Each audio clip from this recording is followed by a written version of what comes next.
Hello, rodeo fans. Welcome to the 24th episode of the Short Round, the official podcast of Canadian Professional Rodeo. I'm your host, Wacey Anderson, once again joined by Clay Creasy. Clay, uh, we had to take a little hiatus to get to let our dust settle a little bit. Post CFR was a busy week for everybody involved, but we're back and we're ready to roll into the winter. But man, what an awesome time up at CFR 50. It was such a cool thing to be a part of. I haven't been up for all the rounds at the CFR since I rode there. Even in the couple of times that I went up to watch my brother, I don't think I made it for all of the early rounds. So to be alongside of the event and just to see it the whole way through was something just really sensational. I just thought it was, yeah, it Mhm. was something to behold in Yeah. that building, in with everything that happened throughout the week. It was just it was an awesome event.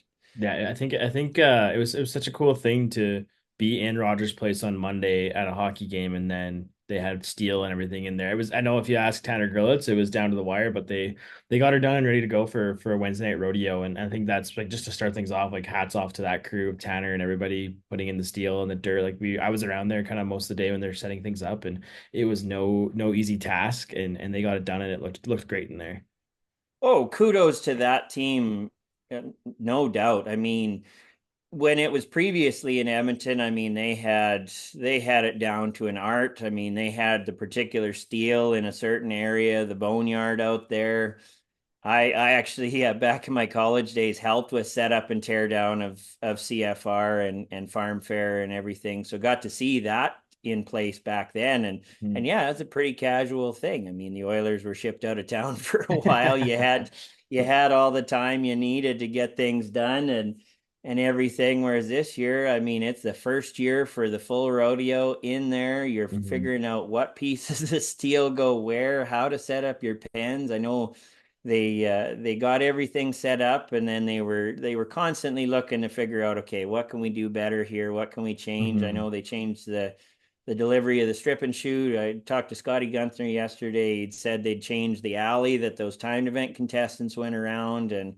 And yeah, year one, there's a lot of lessons that they're going to take away from there and write notes down and hopefully plan around the schedule of the Oilers a little better for Tanner and their sake. Because Yeah. I I've been in those operations before where you kind of hopefully say, you know what, I will do this one time, Yeah, and yeah. please don't make us do this again.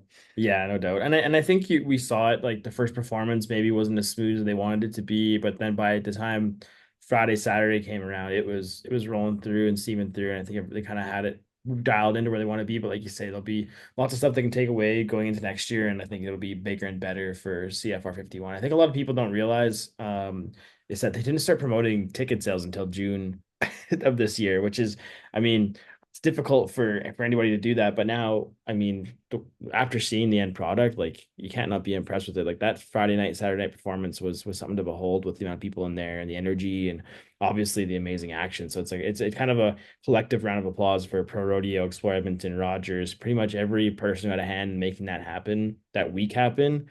It was something else. Even just to see the city buy into it, like there was so much buzz and auxiliary events that were happening. And I went to the kickoff party thing they were having in the ice district before the first performance, and it was just cool to see everybody in cowboy hats and visiting and excited to go to the rodeo. And it was just it was really, I'm really thankful to be part of it. And kind of just echoing what you said, Clay, it was really cool to kind of just see it through the whole way.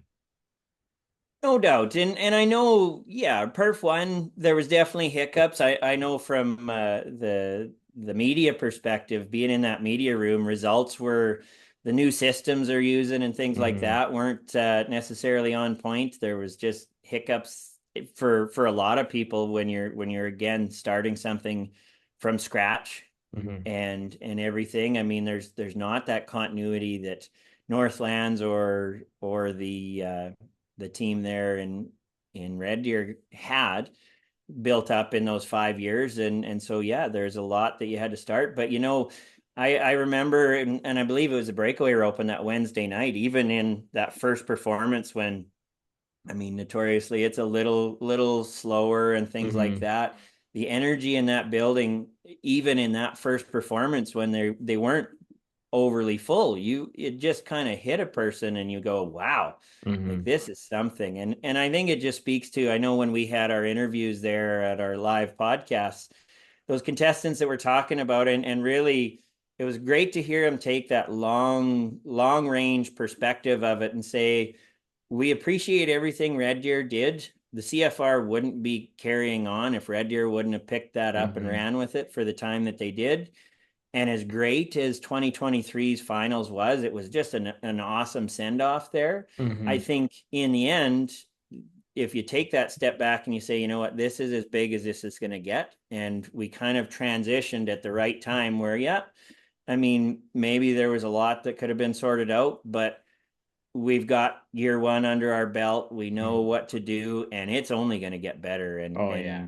And so there's just yeah, a lot of positives I think came out of that. So Yeah, great event. there's nothing but like nowhere to go but up, I would say, for it. Like lots of room to grow. Like you can grow into the building. The city's gonna grow along with it, and I think it's just gonna be on it's a natural next step. I think I talked about this on one of the live shows. It's like the natural next step for the CFR and pro rodeos is to move to that bigger center, have access to more facilities. You stayed downtown. Everybody who was kind of involved stayed downtown. It was so awesome to be walking distance from the venue, and obviously everybody had crazy stuff going on, but for me personally it was awesome just to be able to walk, be within 5 minutes of anywhere I needed to be at any given time. Like aside, I mean, the expo wasn't as easy to get to if you're staying downtown, but I mean, I was looking at it like from a Vegas perspective where everybody buses down to Thomas and Mack every night, and all the trade shows and stuff are all over the city. So I mean, if you kind of look at it through that lens rather than be like, oh, it's so much better when it's everything's close together. I mean, you kind of just things are gonna get spread out. Things as things get bigger, as just like again the natural next step. But I mean, no, I think it was yeah. They couldn't have had a better kickoff to the CFR being back in Edmonton, especially for the 50th year. Absolutely. And I think that helped a lot with things, just that feeling of, you know what, this is not just historic in that it's the 50th anniversary, but it's coming home Hmm. Hmm. for so many people that have been a part of it over the years. Edmonton, I mean, you talk to a lot of people getting to help out with the CPRA's merchandise booth there in the expo center. You just talk to a lot of people that are like, "Oh, I'm so grateful it's back." Hmm. Hmm.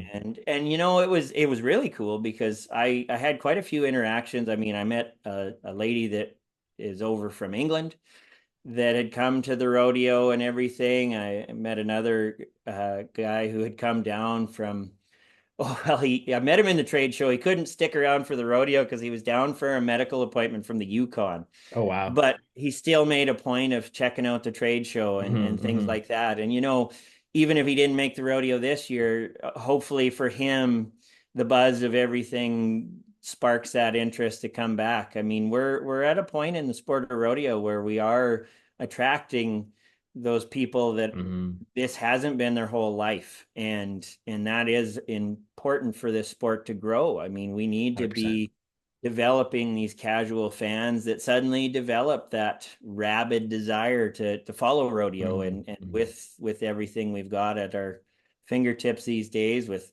wonderful things like podcasts like ours and the Cowboy Channel, they can just stay in the know. So Hmm. Hmm. we're yeah, it's just really neat to be involved in the sport of rodeo right now, and to see a finals like that to wrap up Yeah. a season.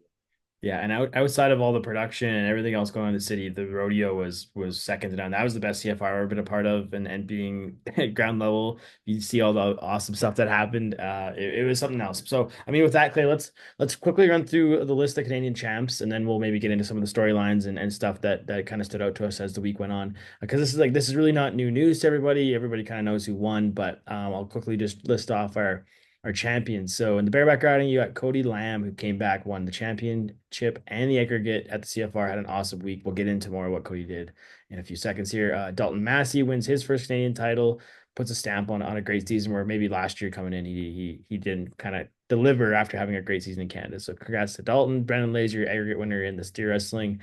Macy Auclair, our guest this week, she is a champion in the Breakaway roping, and she also won the aggregate. she had an outstanding week, and you'll hear lots about that throughout the show. Taylor Manning picked up her second Canadian title, winning the championship and the aggregate at CFR 50. And then obviously Zeke Thurston picks up the number five in a row Canadian title, and he's continues to write his own legend, that boy. Logan Hay picks up the aggregate in the saddle bronc riding. Rookie Cavis Drake picked up the heading championship, while Cash Bonnet was your aggregate winner. And then you had Jeremy Bueller hold on to his number one spot in the healing side, and Logan Spady picked up the aggregate and the Canadian all-around title for the second year in a row. So congrats to Logan. Haven Medjed, not the best week probably in his own mind, aside from breaking a record, but he held on and emerged as the champion in tie-down rope. And Bo Cooper wins his first Canadian aggregate title, which is pretty awesome for Bo. And then William Barrows comes out of nowhere, wins the aggregate and the championship in the bull riding, which was one of the cooler stories. Again, we'll talk a bit more about that here in a few seconds. And then we got Kyle Wanchuk as your Kenny McLean High Point winner, and Brady Whiteside as the all-around cowgirl. And to wrap up the novice events, Jace Lomheim is a novice bareback champion, Lonnie Dunn is novice saddle bronc, and junior steer riding Davis Young picks up the win. And I guess just to wrap up the list here, Cody Wilson is the 2025 Mr. Rodeo Canada, and your stock of the CFR is Virgil in the bareback, Mary Lou from Northcott Yule in the saddle bronc, and Chico from Bolds as bull of the CFR. So there's a mad dash through that list, Clay. But Take a breath. Take a breath. It was good. It was just like this list, just even reading off that list, it kind of just tells a story of how awesome the CFR was. But let's start with bareback riding. I know this is probably my favorite story, just even after getting to sit down with Cody that day before he got on Virgil and eventually broke the CFR record. Just knowing how hard he's worked and how last season went, and he's one of the good guys in the sport. So I was really stoked to see him win. But what do you think of the week from Cody? Absolutely. I've known Cody, I mean, since you would call him Callie's little brother. I Yeah. mean, I high school rodeoed and college rodeoed with Callie, and have known the family and Cody. My brother and him traveled a lot together, and I mean, he's just been such a hard worker, and a guy that, I mean, injuries have set him back over the years. He's Hmm. somebody that, to me, in a similar vein to my brother, is someone who has just been that injury or so away from being at the NFR, Hmm. not just in the 100%. running for tops in Canada, but in that conversation as somebody who fits in there, going down to the States. I think back to when Logan Bird talked about Kyle Lucas being somebody who's an NFR caliber calf roper, Oh yeah. um, that hasn't made it necessarily. Cody Lamb is someone you could easily talk about like that as well. I mean, last year came in really in the conversation, but come in with an injury that he brought up during our conversation, that knew about but didn't know what it was going in, and then Hmm. realized that it was going to be the stop of his finals. Whereas this year comes in with less expectations from the people like us, Yep. but yeah, He having was that he was rolling conversation. coming out of the season. Like he had a great finish, Yep. like, just to get into the CFR, and then he Yep. comes in and shoots the lights out. I mean, round one maybe was maybe a little lackluster, but I mean, 89 and a Yep. half in round two, 92 and a quarter in round three, and then an 85 in round four, and then 89. Like I mean, just he rode outstanding. Like it was amazing. It was so fun to He, watch. he absolutely did. Round one was by no means anything to do with him. He It was just had tough a on horse that was a everybody little that long. round. Yeah, I mean, he made a great ride. Yeah. Horse just covered some ground, but you know what? Talking to him and then having him for our interview, you could just tell, like, he was in a place physically and mentally where Hmm. really nothing was going to get in his way. And I mean, Clint Lay rode phenomenally as well. Hmm. And that fifth round, waiting on that re-ride, everything like that. Like, I had ran back to my computer and was crunching the numbers to figure out what did he need to be to win the average. Hmm.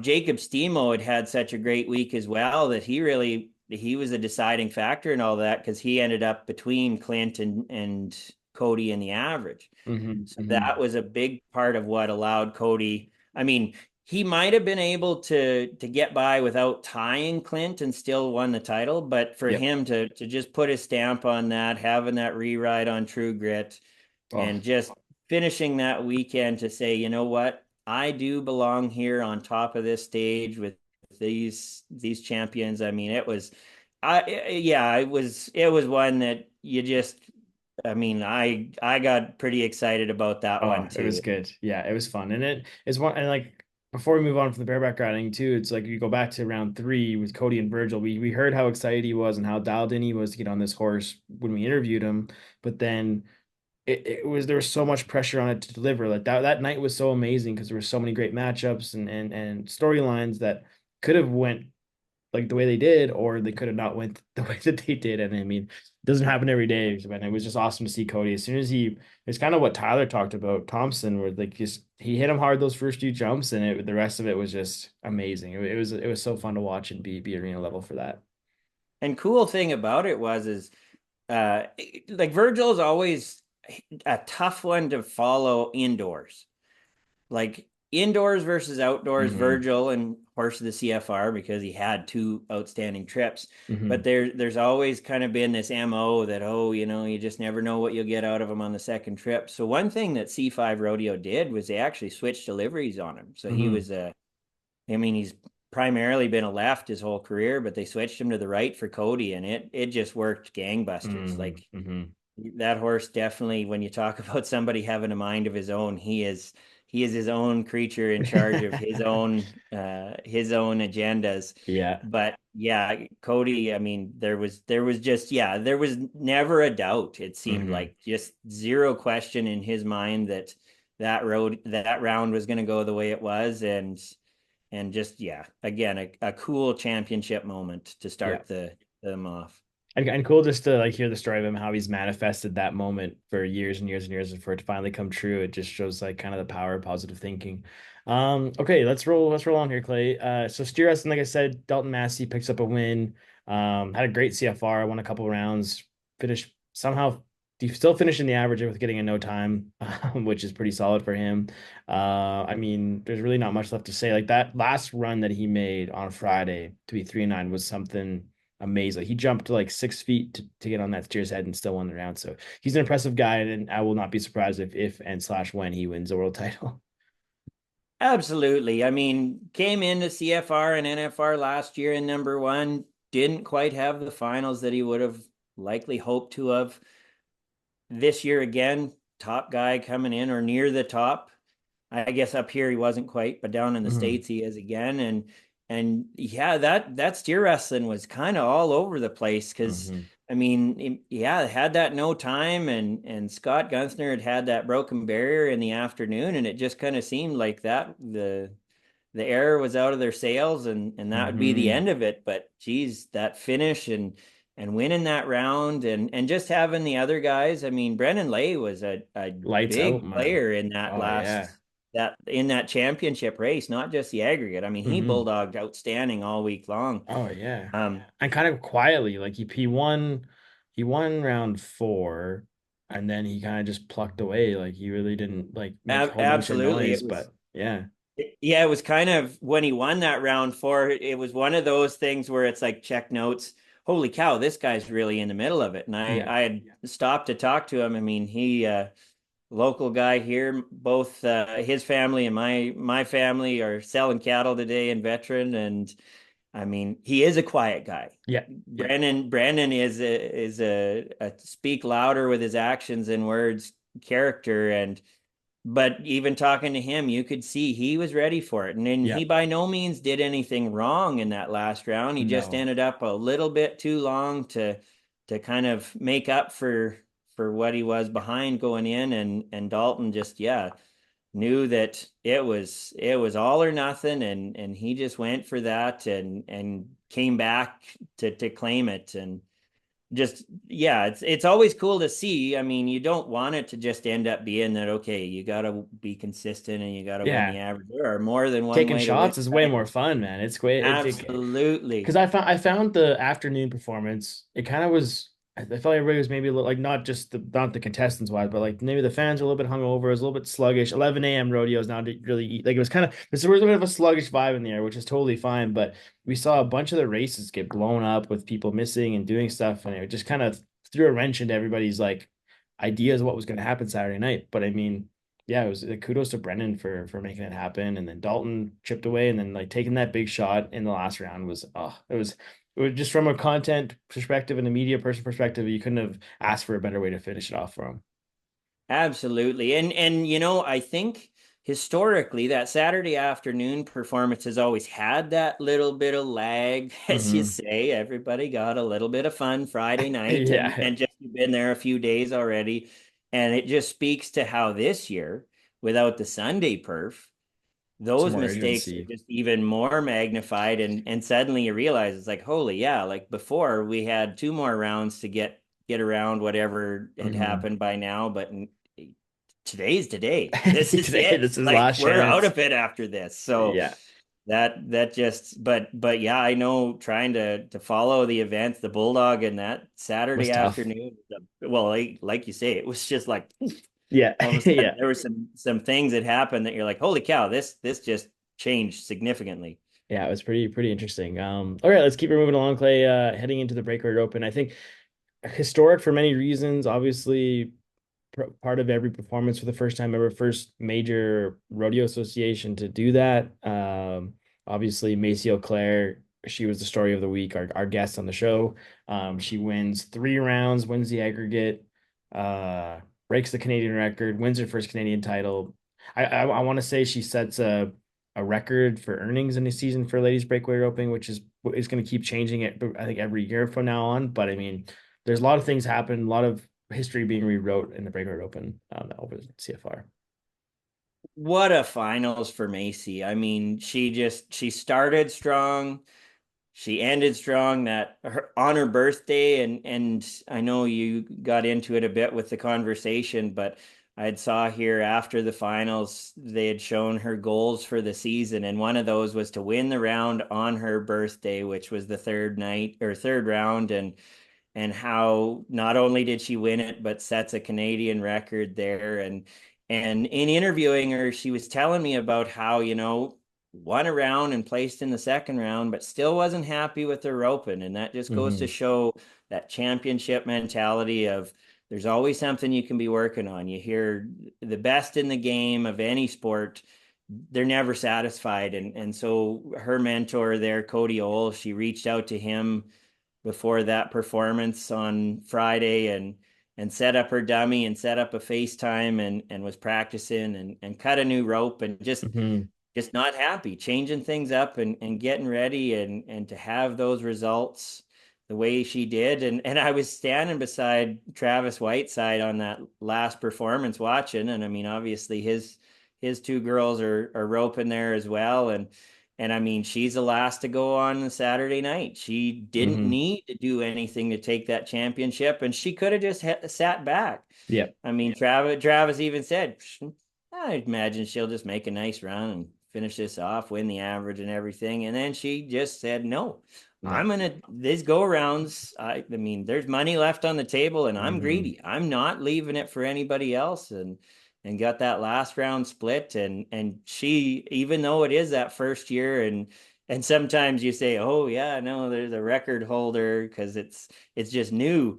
There's no asterisk on that. That's a No. bar that is going to be next to impossible for those girls to catch for the foreseeable future. The money Yeah. will change, obviously, as they Yeah. continue to Yeah. get closer to the other rounds. But yeah, The that time, the average. time, what time wise is going to be tough. Like that's as fast as it gets.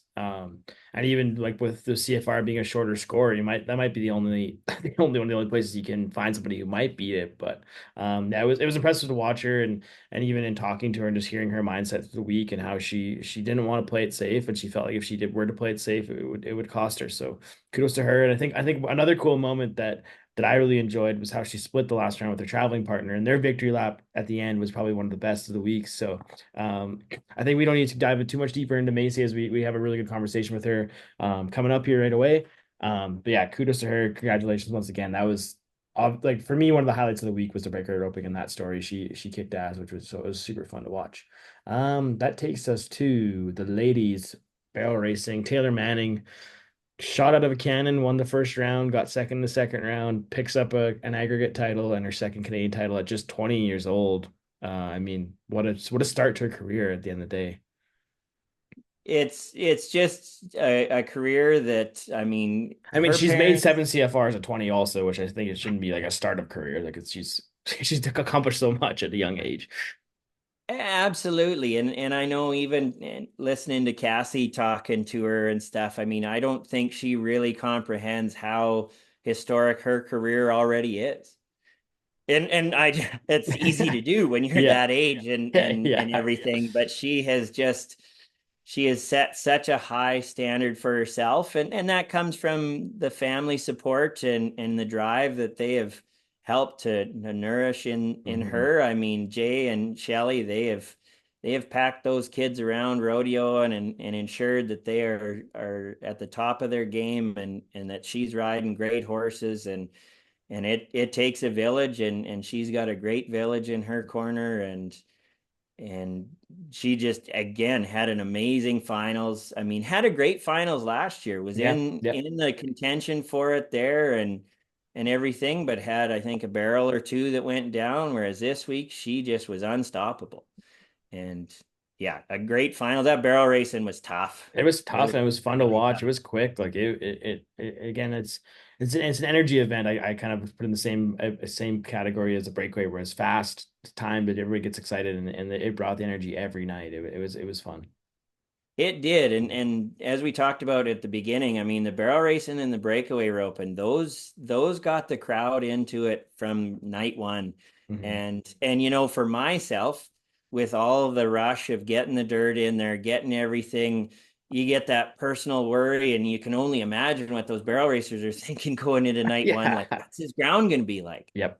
And it didn't matter that, I mean, Lynette came in there to start round one. She smoked a run, and the rest of them were like, "This ground is going to hold up," and it was phenomenal It was all week. I fast. mean, from an outsider who knows like a little bit about barrel Yeah. racing Yeah. and conditions, but I mean, you didn't notice any noticeable slips or concerns, and so you take that out of the equation and you just let those barrel racers run, and it wasn't a given. I Nope. mean, Taylor had to keep fighting, and I mean, the difference between the breakaway and the barrels is breakaway Macy finishes it up, whereas for the barrel racers, if you're on top, you get the top of the ground. So she Yep. knew what she had to do. Well, she didn't get to see everything else, but she Yeah. also got to just say, "This is what I'm going to do. Try and beat it." Yeah, yeah, exactly. And she didn't hold up at all there in that last round, and put a nice stamp on her championship. So once again, congratulations, Taylor. All right, the saddle bronc riding. I think the least surprising surprise of all of them, Zeke Thurston picks up his fifth consecutive title. I mean, didn't dominate quite as much as he did in Red Deer last year, but winning 3 rounds could also be considered dominating too at the end of the day. But I mean, he had round two was 81 and a half. Round four was 78 and a half, 78 and three quarters. So, I mean, probably some horse matchups there. Maybe they weren't the best, but I mean, wins 3 rounds is 90 points twice. It was just something. It was the Zeke Thurston show. And it was cool to see him because he had won all of his titles in Red Deer. So it's cool to see him get it done in Edmonton. No doubt. And I mean, you look at it and you say, I mean, had those tough nights. I mean, him and Elvira in round four, I mean, I thought they were hard on him. I Hmm. mean, in a couple of the other nights, you could say, oh, maybe he was a few more than he needed to be, but at the end of the day, he won a Canadian title by $37,000. Yeah, Like, it's that's insane. not a rounding error. That's not a, hey, you know what? That is just utter dominance. Hmm.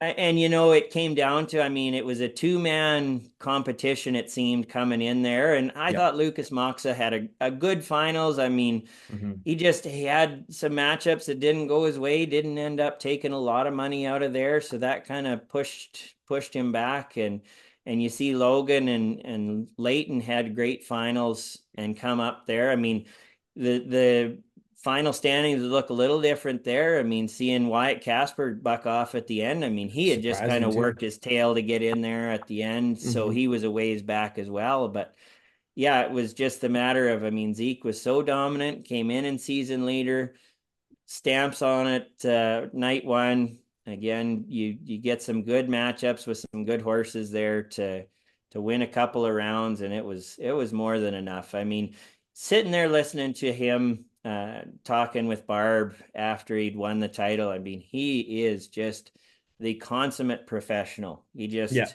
mean, he understands the moment. I mentioned with Taylor how she doesn't know her level of greatness yet. And I mean, maybe she will, or maybe Hmm. for her, it is just That's just the way solely she goes about about. Hmm. this. But I mean, Zeke carries the torch of being rodeo's kind of one of our great ambassadors for the sport. Hmm. And Hmm. he carries that with such a level of professionalism that he's aware of what he's doing for himself and for his family and the role model he is setting out there to be. And I just, it's so cool to see where he has gotten to in his career, and where I Hmm. hope we continue to see him reaching for, and where again people like him can just continue to grow the sport. You look Hmm. at any professional sport, they say you got to celebrate your stars, and there's not many better than Zeke Oh, to celebrate at yeah. this day.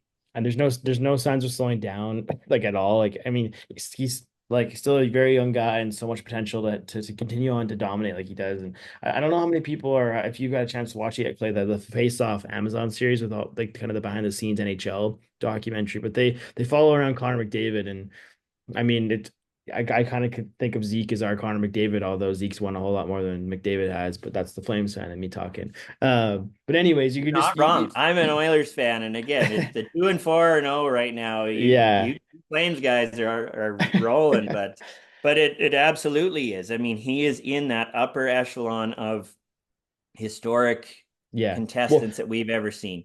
and what I was gonna, and what I was where I was going with it is on that show, Connor talks about how he knows his responsibility as the face of hockey right now, and how what he does on the ice, what he does off the ice, the way he carries himself, all these things, all these appearances and interviews and everything that he does is all part of being the star. And I think Zeke's another one of those guys, like you said, who recognizes that and who is the consummate champion. I can't say enough kind words about Zeke. Even just from the media perspective, he's always willing to take part in stuff. He's always willing to doing a quick interview or being a quick video or whatever, and all that. He's still competing at the top of his game and being a good family man, and kind of just kind of emulating everything that it means to be a cowboy and a champion. And so hats off to Zeke. And I guess like just to put a bow on that, it was cool to see him and Tokyo Bubbles kind of take the win in round 5, 92 and 3/4. That was a good way to put a stamp on a hell of a week for Zeke. It was, and I mean, Tokyo Bubbles won that Horse of the Year title this year, and for that matchup, I mean, I think Tokyo, maybe they didn't have the best of luck the first run with them Hmm. and everything, but it really it did absolutely put that bow on things. And I mean, great trip, great ride, and everything. And I was gonna go back to the Connor McDavid parallel, and I remember during the All-Star game for the NHL how they had gone to Connor to say, what can we do better and everything. And yeah, like you say, just having such a role in the sport. And I think you can see that with Zeke stepping up and putting on his own event this Hmm. year, and just really, yeah, wrapping everything up there. But yeah, going into the aggregate winner there, Logan Hay, I mean, started it off strong again, won the round on Elvira again, or not win the round, but made a great ride in Hmm. round one, and just rode great the whole week, which I know It was he good to carried see. on. Yeah. Yeah, fun to see Logan kind of like Logan's always like has been outstanding and a great talent. And I feel like in the last few CFRs he had trouble stringing it together, and this was probably a really big confidence boost for him. And I know he's had success at the NFR and all that stuff, but I think having that where he rode 5 really good horses and made really good rides, it's got to be such a huge confidence boost for him. And obviously winning that aggregate title is a good feather in his cap. No doubt. And I mean, Logan and Dawson, I mean, they have been that next generation of Mm, the Hay legacy. And you're seeing Devin coming along too. And Devin, I think, kind of shows the stage that those boys were at a few years ago as well, where there's really some flashes of brilliance, but the consistency just is a piece they're working on. mhm.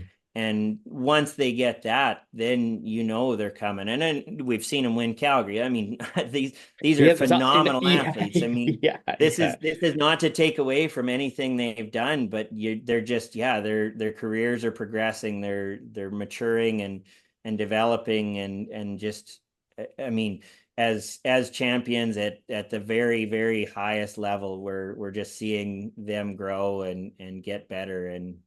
and these moments will no doubt be just stepping stones for Mhm. what they continue to do.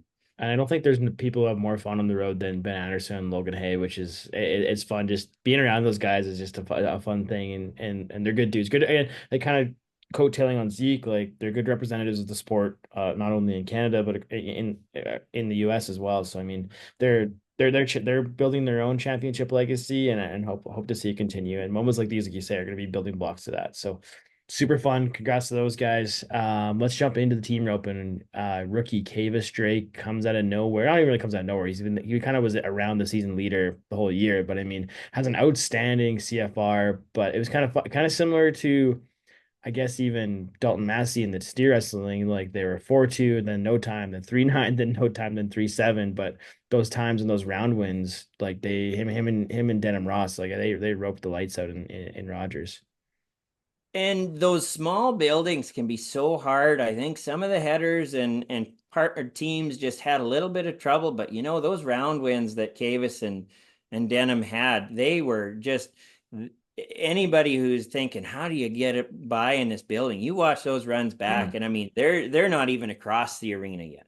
Mm. Like the teams that are getting stuck in the corner, and then your horses, you're struggling to face up and Yep. get tight and everything. I mean, they were tight right there. Yep. And so those runs, I mean, that's how you get those fast runs, and just great runs. I mean, a couple of no times, absolutely. But they're And going for it. Is it going back to that thing of going for it? They're not playing it safe. They wanted to win those boys. And I think that's kudos to them for that because I like when I went back and made the champion videos for each individual champion, going through Cavis's videos when he was throwing his rope, it was so fun to go back and watch in like slow motion. That kid, man, he can chuck yeah. it. Well, and I mean, sometimes you think, oh, you'll learn your lessons, you'll pay your dues and everything. He's like, this is my first CFR. I don't care. I'm going with the title. Like, Hmm. yeah, don't stop me. It's not happening. Yeah. And so, I mean, yeah, there's just, I mean, Denham is a guy that I've gotten to witness over the years, roping at his dad's jackpots and Mhm. seeing him evolve. And Cavis Drake, I know Robert Schmidt has seen him come up through the ranks and everything like that. So, I mean, that team right there, I mean, I've seen them. They're roping down south at these rodeos right now, and they're going to just be tough to beat, and could be one of our next teams that'll make that Oh NFR yeah. jump here in not too long, No, possibly. no. It's gonna be fun to watch their careers develop. Like they're two young studs, and I guess before we move to the heel side, quick shout out to Cash Bonnet for the aggregate title. That's not easy to be consistent and rope five good steers and make five good runs. I guess that helps out. Having Logan Spady all around champ as your healer. But yeah, quick shout out to the season leader and aggregate winner, Cash Bonnet. That was awesome stuff. But yeah, on the heel side, Jeremy Bueller holds on to his season lead coming in. He wins by just under 4,000 or just over 4,000, I guess, at the end. So not the best week. If you ask Jeremy, probably not the best week for them at the end of the day. Like, I mean, they finished second in the average and picked up some decent amount of money, but like still was enough for Jeremy to win, and obviously just shows how having a strong season can help out so much. And you're absolutely right. I mean, after him and his first partner of the year, Dustin Bird, had such a strong Pinoca, and it seemed like an insurmountable lead. Dustin, family man, got a lot of things on the go. Had just said, you know what, I'm comfortable with where I'm at, and Jeremy wasn't. So Mhm. Jeremy said, well, I'm going to keep rodeo, and then and in the end, when you look back at it, he got the title with needing all of those rodeos and all of those wins Mhm. to hold off Denham on the other end. And for sure, I mean, the finals, you'd always want to be the guy that's in the conversation every round on top of Mhm. getting second in the average. But I mean, you deal with the steers you have, you deal with the situation you have, and 100%. very few know that better than Jeremy Bueller. So, Yes. I And that's mean, why he's a that's champ. That's why absolutely, it's that champion mindset we talk about so often where it's like you got to play the hand that you're dealt, and nobody's better at that than Jeremy. absolutely. I mean, I saw he was doing well down at the fraternity on some pretty cool horses down there. And I mean, he eats and sleeps and breathes healing. Yeah. And there's nobody that is a better master of their craft at that right now than Jeremy Bueller. So just kudos to him again. Yeah, it was fun. It was a team again. Every event was so much fun to watch and be part of, and the fast runs and all the cool moments that happened. It was fun. So congrats to the team roping champions. Oh yes, we can't forget about Logan Spady, the aggregate winner on the heel side, and also our all around champion. They had an awesome week. Like I said, it's not hard or not easy to rope 5 consistent steers like that. So hats off to those guys and everybody else on the team roping side of things. I Okay, was Ty. just Oh, go gonna ahead. I was just gonna pop in there, and it just the thing with Cash and Logan before Lacrete, they were outside of the CFR. Hmm. That's And wild. and for Cash again, finish the year season leader and then win an aggregate title is something that you just in a month's time to change that, or in the end, yeah, It it's shows that you're something. never out of it. Like for people listening who may have been on the bubble this year and didn't make it, or who were kind of had a chance but didn't really have the confidence to go after it. Like you never know what can happen. And there's a lot of money available the last 3 weeks of the season. So if you go get after it, like you can you can do some work and end up in Edmonton and do what those guys did. So it's kind of a Yeah. lesson for everybody across the board. Okay, tie down roping. Haven Medjed, maybe not a huge surprise to anybody, but come picks up the win. He kind of is similar again to the Dalton Massey, Kavis Drake story of put down a bunch of good runs, got to know times, he's got to get himself with the average, but just won his way via speed and go around wins to a Canadian title. And obviously that round 4, 6.8 new record was something to behold at the end of the day as well. Yeah, the one difference between him and those other guys though was he wasn't able to get it done on round 5 to put that final stamp on Yep. it. He had to sweat it out, and Hmm. yeah, that round 4 win was just phenomenal, but that no time very uncharacteristic on the Friday night, and then that figure-eighted tail, and I mean he's long on there and everything, and really when I got looking at the numbers, I mean there was just a lot of guys that got in Shane Hanchy's way there to just give him that gap. I Hmm. mean, between Bo Cooper, he wins the average by 2/10 of a second. Yeah. He got beat in the round by a tenth by Strand Dunham, and then he split the round or split second place. I mean, those three guys on that championship Saturday night. I mean, you could point to any one of those, and if it plays out just slightly different, then Shane Hanchy's our champion. So it's just yeah, that was one that There's a needed an lot. audit, like a BC election, right? Yeah, that was pretty impressive, and overall, like the title run was super fun to watch this year. You had a ton of sub 8 second runs. You had an emerging star in Strand Dunham, Bo Cooper. I think he'll probably say this too. Like finally had a good CFR. Like the last few years, he's went in as one of the favorites, but just couldn't find that consistency. But he went and put out again 5 solid runs and looked great. I think that's going to be huge confidence wise for him as we move into 2025. And even you talk about Kyle Lucas, and it's funny we like how you mentioned how he's kind of that guy that just has the talent but just hasn't had it all come together. He bobbled a couple little ties to be really fast and probably would have had himself more in that conversation at the end of the day as well. No doubt. And yeah, when you look down that aggregate standings at the end of it, I mean, you don't see that many guys. I mean, yeah, little bobbles and stuff, but 5 solid runs like that. Because I mean, usually the guy that wins the title is just the one that, I mean, has avoided barriers and Hmm. everything like that for the average. But I mean, it was tough to be at the top there Yeah. for Bo, and I know, yeah, and hearing him when he did his acceptance for the aggregate there, I mean he spoke to how, what, even this season he hadn't been as consistent as he wanted to be, and yeah, didn't come in there as high up as he wanted, but he just really showed that yeah, he was going to prove my prediction wrong there when we were talking before this, that he was gonna clean things up, and had a great finals. I mean, he's just still at the beginning of this career of his, Hmm. that I mean he's just scratching the surface, and I mean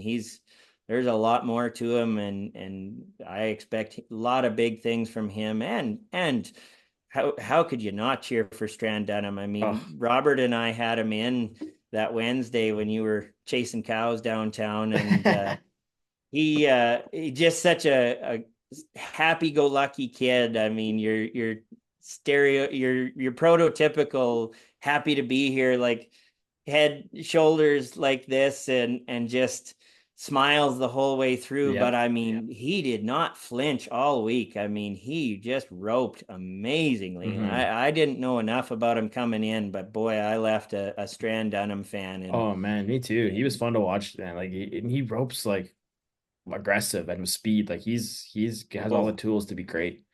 he's a polished competitor that we'll see for a long time to come. You bet. And again, once again, congratulations to Haven Medjed and Bo Cooper, the 2024 Canadian champion and the Canadian Finals aggregate champion. That title open was great. Okay, last event on the major side of things, we got the bull riding and probably the biggest surprise of surprises ever at the CFR. William Barrows, who wasn't even supposed to be at the finals, comes in as our injury replacement for Jared Parsonage, rides 4 to 5 bulls, and I mean, didn't really like shoot the lights out. I wouldn't like put up big scores, but he just rode the most bulls, and walked away and at Edmonton as the 2024 Canadian champ. And talk about a contestant that just for me being very on the outside of things, not hadn't been a household name coming Hmm. through the year. We hadn't seen those huge wins that really put him at the forefront of our previous conversations. So Hmm. but geez, what a great young bull rider. Robert Schmidt, with his PBR expertise and everything there, knew him. And before that first performance, when we were coming back after doing the podcast, he said, "You know what? This William Barrows, I mean, he should have been here last year. An Hmm. injury got in his way of him being here last year, and he's going to do something." And I give Robert all the credit in the world. If he had told me where the Play Alberta line was, I think after that conversation, I could have made a lot of money because I'd have put some money down on a championship for him that nobody saw coming. But, Hmm. he that first night, he had a tough decision to make. Do you take a 52 and a half when there's only one other score and there's hardly anybody left to get on? Or do you have to cowboy up? I mean, that's such a hard choice. And I mean, you could see it in his face behind the chutes. He was struggling with that decision and stayed with it. And I mean, he was 2 bulls ahead of everybody. They only rode 17 bulls Yeah. all It was a week. tough Like it tough week was. on the bull riders. I think that was the one thing that I took away from it is not as strong on like consistency from the guys this year. Yeah, I mean, Jacob Gardner, he's not going to make any excuses, but I mean, he was in that fight for that NFR and Hmm. had gotten some injuries that had piled up, and without any recoup time after that finals race is done, I mean, he's rolling in as best as he can. And I mean, Hmm. but he's not going to make excuses. But yeah, they just those bulls are tough. Yeah. It's There's a not reason they easy. don't ride them, and Yeah. a score is a score, and that was what got the ball rolling for William. And I mean, getting 4 road, that's hard to do. And Still gotta, no matter what you draw, you still gotta ride him. It's not Willie's not writing the scores, and yeah, like you mentioned, Roberts got to see a lot of them, and he dominated the Bull Riders Canada tour for mhm, 1 year. He won like mhm. $60,000 or $70,000 1 year, just amateur bull riding. So Willie's got the tools to be great, and at the end of the day, really, it shouldn't be that surprising to anybody that he has won a Canadian title, maybe in surprising fashion this year, but he's going to be great for a long time, and it was fun to watch him kind of seal the deal there on Saturday night. So it was No good. It was doubt. fun. Oh, go ahead. Go I ahead. hope to see, even by the last round, that guy has a shirt similar to the steer wrestler that won the average at the NFR last year, a shirt that doesn't have a single sponsor on it. But if there's not a sponsor on his shirts next year, I think there's some businesses out there that got to be paying attention more Oh because yeah. that's a guy to get behind. I know in listening to him in the room and everything, he's just that's a guy to cheer for. Yeah, So yeah, I'm a fan. the pride of foremost Alberta. So pretty pumped for Willie. And a great way to kind of cap off the CFR. Like I said before, novice side of things, Grady or Davis Young, Lonnie Dunn, and Jace Lomheim are your champions in steer riding, bronc riding, and bareback. Davis kind of dominated the week. I think he rode every steer. But he kind of sealed the deal there. Lonnie Dunn made a couple good rides, and so same with Jace. It's good to have those kids involved in the finals throughout the whole thing. Absolutely. Jason Lonnie both come in as season leader. I mean, Jace won every round. Just that's a young up and comer that, I mean, he's at the top of the level he's at right now, and a few little things that I know he's going to pick up. He's only been rodeoing for like a year and a Yeah. half, Yeah. riding bareback horses, jumped right off the steers and onto a bareback horse, and is just carrying on. It's a third generation bareback rider. You don't see a lot of bareback riders anymore. I mean, it's one of the kind of scary things actually at this finals is seeing how few bareback riders we have entering at the pro level in Canada, and it's great to see a young talent like Jace Lomheim coming up and everything. And Lonnie Dunn, I mean, his career grew by leaps and bounds this year, and I thought his best ride was his last one, even if he did miss him out. And that James Perrin, gosh, that kid He's is got some is going talent. places Yep. novice as well. So the bronc riding into things, we're not at a critical mass. We keep finding them out of nowhere, Yeah. and there's one of your next ones for sure. And yeah, Davis, I know he mentioned it was tough to see his traveling partner there, Brody Beasley, got hurt. I mean, you Hmm. never want to see your buddies going down like that, but it really, I mean, unfortunately, nobody was going to catch Davis.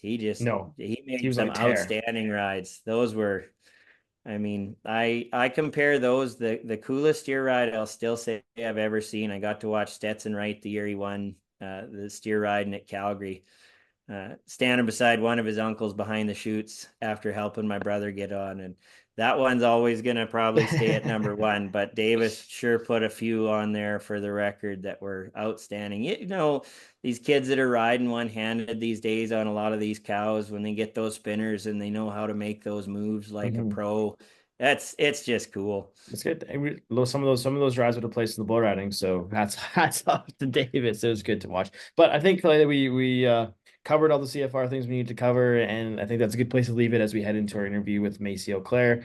But yeah, we'll catch back up here on the other side.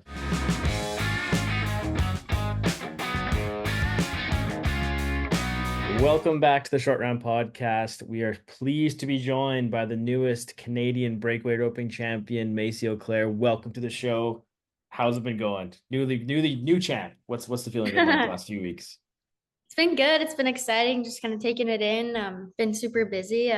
But yeah, no, it's just super happy for the outcome and happy to be here. Yeah, you mentioned that you didn't really have any time to kind of like let it sink in or really like dwell on it. I think that's the wrong word, but now you're home from Texas from your photo shoot, all that kind of stuff. Is it starting to sink in that you have that championship saddle sitting behind you here? What's that been like the Yeah. last few days? Yeah, it's been really good. Actually, the night that I won it, my parents had to head out and they went and surprised my brother in Oklahoma because he's down there golfing. And so we both kind of got back around the same time. And so it was finally like a moment that we could breathe and decompress everything in the week. And so it was like a big catch up. And I was like, oh, did you see this? Like, all, everything like that. So it's been good. It's just kind of setting in now. Honestly, it's been go, go, go for so long that finally get a chance to think about it. That's so good. Well, before we jump into the CFR and kind of how that week went for you and everything, let's talk about the season overall. So I can't remember, I think you came in the top five, or you're kind of right around I the top think it five. was seven. Yes. So Yeah. you're right. You had a pretty solid season, but you finished off really strong. You won a few rodeos, tied for some wins here along the way. So why don't you talk about your 2024 season and how it all went leading up to the CFR? Yeah, this year was a little bit different than last year because this was kind of the first year that like from the get-go I'd planned on like I had big goals on like winning Canada and making CFR and everything like that. Whereas last year, it wasn't until like kind of the middle of the season and it was just going okay, but I didn't really have big goals last year. And started traveling with Michaela Bogley again. And she was like, dude, like you're so close, you're in and out of the top 12, you gotta go, right? And then it was just kind of up until the last rodeo that I made it last year. Whereas this year I had goals from the get go. I roped all winter and had another horse I added to my string. And so I was really confident in the horses that I was riding and everything like that. Um, and then, yeah, just it's kind of started off with a bang. I had three big goals: one to win the tour this year, and then to win season leader, and then to win CFR. And I got two out of the three Not done. bad. And yeah, so no, it was really good. Pretty smooth sailing. We had a lot of fun. There was a lot of things that went on, but there was a lot going on. But it was a good season. Can't complain, that's for sure. Would you say the competition stepped up first? Because I mean, like a lot of things changed from the CFR moving from Red Deer to Edmonton with adding like it's part of every performance. Obviously, more money available, more rodeos are having it. It's like you look at a place like Sundre where they add 8,000 to the breakaway roping. So how would you say the competition kind of changed or improved or whatever between 23 and 24? Yeah, I would say like the big thing I noticed this year was there was a lot more people coming from the States even. Hmm. I think people are noticing, Canada's really trying. I was talking to my mom the other day and it was like people have asked me like, are you going to try for NFR and everything like that? And it's like, honestly, for me, I mean, I don't know. Lots of people probably disagree with me, but for me, I'd rather stay in Canada, support the rodeos and, the whole overall association that includes breakaway so much more, whereas we're already in the finals in all 5 rounds. And as far as I'm concerned, Hmm. I felt like we were treated as much as a major event. And I can come home, during the week and still have a job or whatever I want to do or keep my horses feeling good, and then rodeo on the weekend and feel confident every single weekend going in, and then have the rodeos where I mean, every single year the money goes up. And then Hmm. you go down south and then you get a 2-day jackpot with 5 rounds in each day. And it's not that much money more added there than it is here. You know what I'm saying? So Hmm. I think it's super cool that people are noticing that breakaway is growing a lot in Canada, and like a lot of committees and like our association is recognizing that, and they want to see it grow. Like Hmm. there's not very much backlash that we get here, and every single year it's stepped up. We haven't had a step back at all. So It's coming in like more demand, like more and more people want to see it. It's getting like I remember from the first year it came in to now, like the competition has gotten so much better. It's one of the most exciting events like for going right sure. now. And it's like I said too in a couple other interviews, like we always thought breakaway was going to be done after college, you know what I mean? And Hmm. so Hmm. so many of the girls even from here, I mean, I was the first year that the CFR had breakaway for like the 3 rounds or whatever it was in Yeah, the yeah, the first last three time. rounds or whatever in Red Deer. Yeah. Um, all of us were in college in the States because that's the only place that we really could rope. And so Hmm. I feel like there's been so much more of us come home now because there is a professional, platform for us to compete on, that it's way worth it now. We don't have to leave home. Yeah, it's nice. Yeah, as well as I think the one thing that people maybe overlook or maybe is not kind of considered a lot of the time is you can rodeo at some of the biggest rodeos in the world and like you said before, make a pretty good living, but still be within a few hours of home. Like, well, you're from Pinoca, right? That's where Yeah. yeah. So you have the big. There's a good example there. Like, your hometown is like one of the biggest rodeos Mhm. in all of rodeo, and I mean, obviously, they don't have breakaway roping. I guess I should mention that. But anyways, there's like tons of huge rodeos that do have it, and it's getting bigger and bigger. And it's only a matter of time before you see it in the Pinocas and Calgarys of the world. Yeah, for sure. I mean, like I said, those other ones, I mean, even looking at like Pendleton and Cheyenne and all of those, I mean, at this point, I don't really see why there isn't breakaway, and we're working on it for sure. And Hmm. like I said, it's just time. And some people just need to realize, like, I really think, and maybe I'm biased, but I think that breakaway brings in a whole new crowd of other supporters because they want to see women succeed in an event. 100%. There's more than just one now. And I mean, it's not just about the fastest horse either all the time. You know what I mean? Hmm. Like it's just Hmm. a very different event that showcases women's sports. And I think that that's just really exciting for a lot of other, even viewers. Yeah, it's cool because it's like Canada's been leading the way in that front. Like we were kind of the first ones, and like Lakota Bird could probably like a lot of the credit can be given to her and the Bird family of like kind of spearheading, bringing Breakaway to these big rodeos and making it a big event. And then look at it now; it's well on its way. I don't think it's considered a major event quite yet, but it's like well on its way. And it was just part of the CFR for all 5 rounds, the first time in a major championship.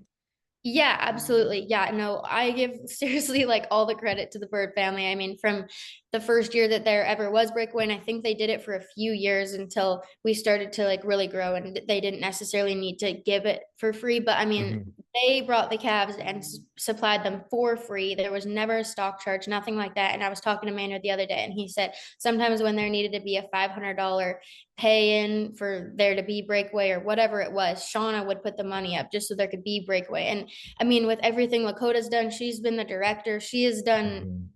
everything she's done is honestly over my head. I mean, she's so amazing. They are so committed to making this sport grow. And I mean, kudos to them. We seriously would not have Breakaway in Canada the way we do right now if it wasn't for them. I think another thing that people may not realize is that a lot like you guys do a lot of your own fundraising and a lot of work outside of the arena just to make sure the breakaway can happen. Like I think like a huge percentage of you guys' payout money at the CFR is self-funded based off all the fundraising you guys do. So talk a bit about that element and how it kind of maybe makes the person a bit more invested or something along those lines. Yeah, for sure. We've gotten like huge support and from, family, friends, everyone that wants to see Breakaway grow and wants to see the money there for the Breakaway roping. We have an auction where we try and bring in as many people, as many things into the auction, and then also bring in other people for the auction. And there's like different times that they all have to bid on and everything like that. And Mhm. then the Mhm. proceeds go in to our fund. And there's other, like, there's been other things that have been donated also. I know like Vantage Trailers have given just, even cash just to be able to have equal money at the circuit finals. Mhm. And we had one other brand, they let us come in there, shop for what we needed, and everything that, or a percentage of what we purchased even got put into our fund. Like there's just Wow. so many different, not even just friends and family, but so many different contributors into why we have Breakaway where it's at right now. This was the first year that we had money put into the pot from the association, like the other events. And so Mhm. like I said, it's growing so much. Like last year I remember we had to still pay for our hotels and our jackets, and this year we didn't have to do that. So I mean, just from that, it was huge because we didn't have to put that money Right. elsewhere. Instead, it all went into the pot, and it's made, I think, the Breakaway ropers come into a tighter community together also because we're working together for a common Mhm. goal.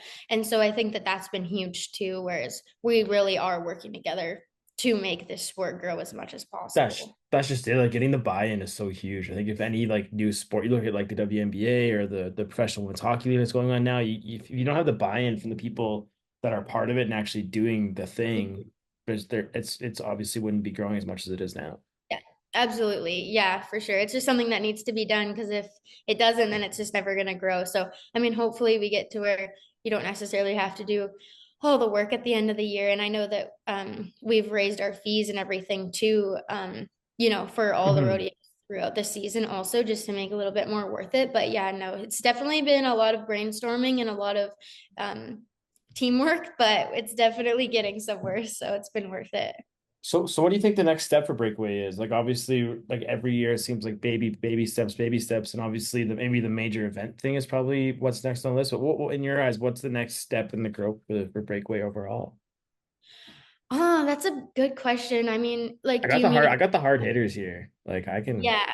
Yeah. I think honestly, like for me, thinking about it, I've personally been really working, like it's been a big goal. I mean, I've really been working on trying to get Pinoca to add Breakaway. I Mhm. actually am supposed to have a meeting with one of the board members, and me and Lakota and Maynard have been really, working together and not necessarily asking like, why won't you have Breakaway, but what can we do to make you guys want to have Breakaway and everything like that. And so I think that that would just be super cool to have it there. And, like seeing Calgary having them add Breakaway into, where the team roping's at, and everything like that, it's definitely a step forward. So I think it'd be super cool to see, obviously, Mhm. Pinoca and Calgary have it, and the purse would be, I mean, over the top amazing. And then I think it'd be really cool to be able to, find enough sponsorship money to obviously make more money in the rounds and everything like that and the Mhm. average. But that just goes along with it being a major event. And then I think that it'd be really cool to be able to get the girls a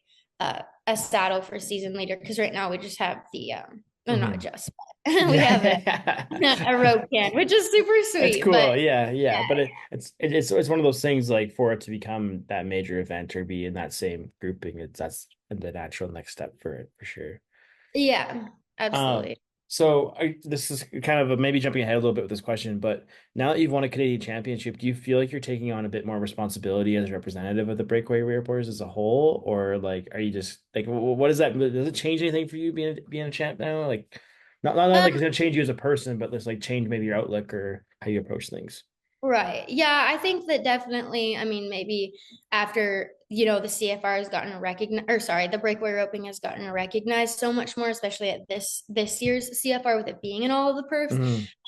Just, even when we were signing autographs, there's so many little girls and everything like that who you can see really do look up to you and whatnot. And so I think maybe after that performance and how much feedback I've got from that, of course, I've always wanted to have a really good like platform, especially like on social media and stuff like that. But Hmm. I think it just definitely makes you more aware that, there are kids always watching and you being in the arena, like I was that little girl one time watching. I mean, it was a barrel race or whatever it was when I was a kid Hmm. because there wasn't breakaway and pro rodeo. But like you have to remind yourself like there's always little kids looking up to you. And so I think that when, maybe even when you get beat down about if you get if the breakaway hasn't got, if you don't get something quite done in the breakaway that you wish you would have, or Hmm. it's not growing quite as fast as you can, I think that it's just like really important to like keep your head up and know that it has come this far. And at, my young age that I was at, that I was never an image. So I think that, yes, I do think that it has changed me where I think that, I have this platform and I mean, even just the amount of followers and the messages and from people I have no Hmm. idea. I think that it's important to just, make the step up and just really also like commit more to growing the rodeo or breakaway in Canada. But as a person, I just try and be myself still. That's great. So you mentioned traveling partner. You're talking about Michaela Bosley earlier, but so who'd you travel with in 2024? That and talk about the dynamic and how that kind of helped push you to that next level. Yeah, I think if I traveled with anyone the most, it was Jessie Everett. We had Tatum Wilson with us at the end when she bought her card and everything like that, or her permit. But Hmm. Jessie and I were probably together the most. Normally I travel with Michaela, but she didn't come to Canada the rodeo this year. She stayed in the States. So Hmm. Jessie and I, we met this year just at a jackpot, kind of right when she came down. And then she called, or we were on the phone when we were both in Cheyenne. And she's like, yeah, I think I'm going to go home after this. She was having some truck trouble and everything like that. And she was kicking butt. I mean, she had Hmm. won a couple rodeos already. And she's like, I think I'm going to go home. I'm like, no, No. I don't think that's a good idea. Yeah. She like had a couple reasons why, and I was like, "Girl, like, come to my house. We can rope whenever you want to. Like, Hmm. I mean, if you really want to go home, go ahead. But like, you're literally in the top 12. Why would you do that? Like, you could Hmm. win Canada. Like, why would you take that away for yourself?"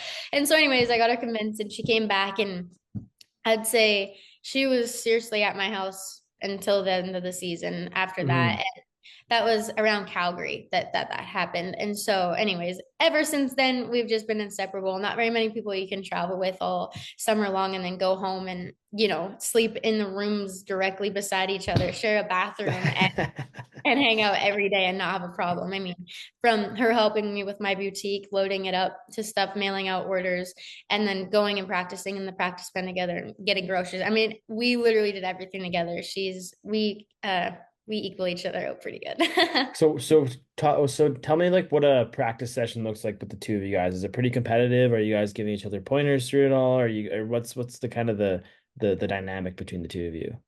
Yeah, I mean, I definitely say me and her are very competitive, but in the practice pens, we know what we did that the last week at the rodeo, and we know Hmm. that what we've watched with each other, and we've decompressed everything, talked about everything, broke it down in the truck, and kind of told each other what we need to do in the practice pen. And so when we get back, it's not necessarily like who's gonna do what, who's gonna beat each other. It's not Yeah. really like a competition in a practice pen, but it's more like we need to execute this. We have so many amount of days until we got to go win the next rodeo, and so I think it definitely, I don't know, I had a big flashback to last year because if you look at, how the stats were with me and Michaela was pretty secure in the standings from, mid-season on. I mean, Hmm. she had a solid year, and I was just in and on the bubble, and I wasn't really committed to making the CFR. And then I was in Michaela's situation this year where I had that goal, and Jessie was kind of like not sure, and then really Oh, committed around Calgary. yeah. And she was on the bubble. And so I just really felt like, then I had a realization moment, like, this is how I'm feeling right now, is how Michaela felt when she was pushing me and having to keep me, encouraged and still driven and everything, especially if I didn't do good. And, if one of us didn't do good and one of us did do good, to keep that balance. But so no, it's been good. And it's honestly helped me to know how to help others out also. And then Yeah. vice versa, when I'm having a problem, Jesse's been able to sit there and be like, no, you need to move your horse over, you need to do this, right? And she's Cool. definitely seen me do some embarrassing stuff, but at the end of the That's day, we want to see each other win, that's for sure. Yeah, it's cool when you can have that dynamic, and even like I think that's such a positive way to take an experience. Like you said, like you were kind of in Jesse's shoes last year, but it's not like you didn't like forget about that, and you were able to be a good traveling partner in that, and that's cool. I like that. One thing that I think that I've talked about with a lot of people this year is how the season was about a month and a half shorter, a month shorter, I guess, with the cutoff being Armstrong. So did that change the way that you rodeoed at all, or was that something that's always at the back of your mind, being like, "Hey, I don't have as many opportunities this year"? Or what was that like for you? Not necessarily. I think this year I really like I said, I was driven, and like my goal last year, or my goal this year, sorry, Mhm. was to win the tour. And so like from the get-go, I mean, at Grand Prairie or whichever the first tour rodeo Yeah, is, from the like GPs. I was taking like rodeo by rodeo, like, adding them up. And I think there was only a few that I didn't win money at. And so, and then I didn't make the circuit finals, but you win some, you lose some. But I think that, I really focused on taking each rodeo at a time and just Hmm. not thinking about the overall goal and being like, any of these rodeos could be your last rodeo. And you know what I mean? So you need to make every single one count. Hmm. It doesn't matter if it's $500 added or $8,000 added, because I was that one on the bubble last year when I needed to win 500 bucks and I skipped out on 10 at least rodeos, like, and it was just, I kicked myself after, because I was like, well, I could have won $500 at any of those rodeos Hmm. and Hmm. probably not have been that grateful for it, and then realize that, that's what I needed. And so I was not letting myself miss a rodeo this year if I was home for it. I rodeoed a little bit in the States, but so yeah, no, the season being cut short didn't really affect me that much, because I just really tried to stay true to one rodeo at a time. Hmm. So in the overall picture, it was just a little bit shorter, I guess. So then so what are you doing outside of the arena to develop that champion mindset? Because obviously, like you said, even that change from 23 to 24 was a big one, because that knowing that every rodeo counts and this rodeo could be my last, like that's kind of that the foundation of that championship mindset. So what have you done in the past little bit to kind of develop that? I think I just honestly really started to just focus on myself. I think that I Hmm. always really used to fill my plate up with a lot of stuff that didn't really need to be on my plate, and worried about a whole bunch of stuff that didn't really matter, and just really set my mind on the goals and like, this is my biggest goal, this is what I need to work on. And also I really focused on only surrounding myself with people that benefited, wanted to see me achieve that overall goal, or wanted to see, or even help me get to my halfway point, to get me strong, my mind strong enough to get to where I needed to be in order to achieve that goal, if that makes sense. So Hmm. um yeah, I think there's just a lot of different people in my life who I've surrounded myself in, who strengthen different parts of me, if that makes sense. Hmm. And yeah, I just really started to stay true to my goal this year and just keep my head straight. So okay, so one thing I wanted to talk with you about. My mind goes all over the place all the time, so I'll jump around different topics. So Good. just bear with me, just bear with me on it. One thing I noticed a bunch this year in the Breakaway opening, there's like tons of ties. Like there was like every rodeo seemed like either first was splitting, or second was splitting, or third was splitting, and it was really fast too, which was really amazing. So what do you think? What's your theory behind all these ties and people being so fast all the time? I was fascinated by it.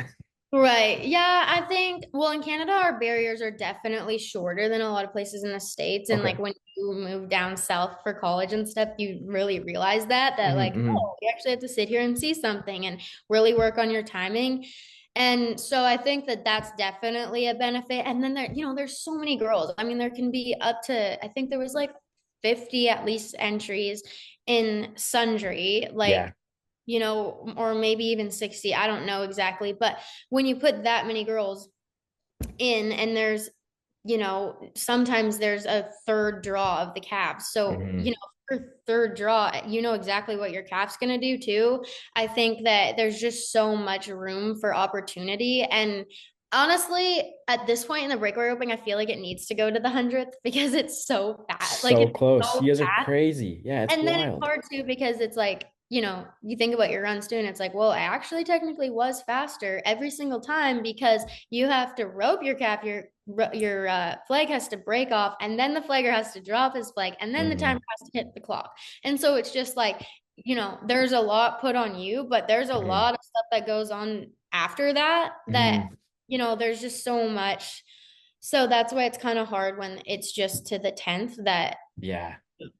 but it's very fast. And there's a lot of girls who rope so good here Oh and so yeah. much horsepower that, I mean, it never surprises me when there's a tie. You never, Yeah, it's never say it crazy. until it's over. And I think that goes back again to what we were talking about earlier of how just the competition is leveled up, and you're with that amount of speed and talent, it's eventually people are going to be tied more often, anyways. Yeah, absolutely. Okay, so the 2024 season wraps up. You're seventh place, heading into the CFR in Edmonton.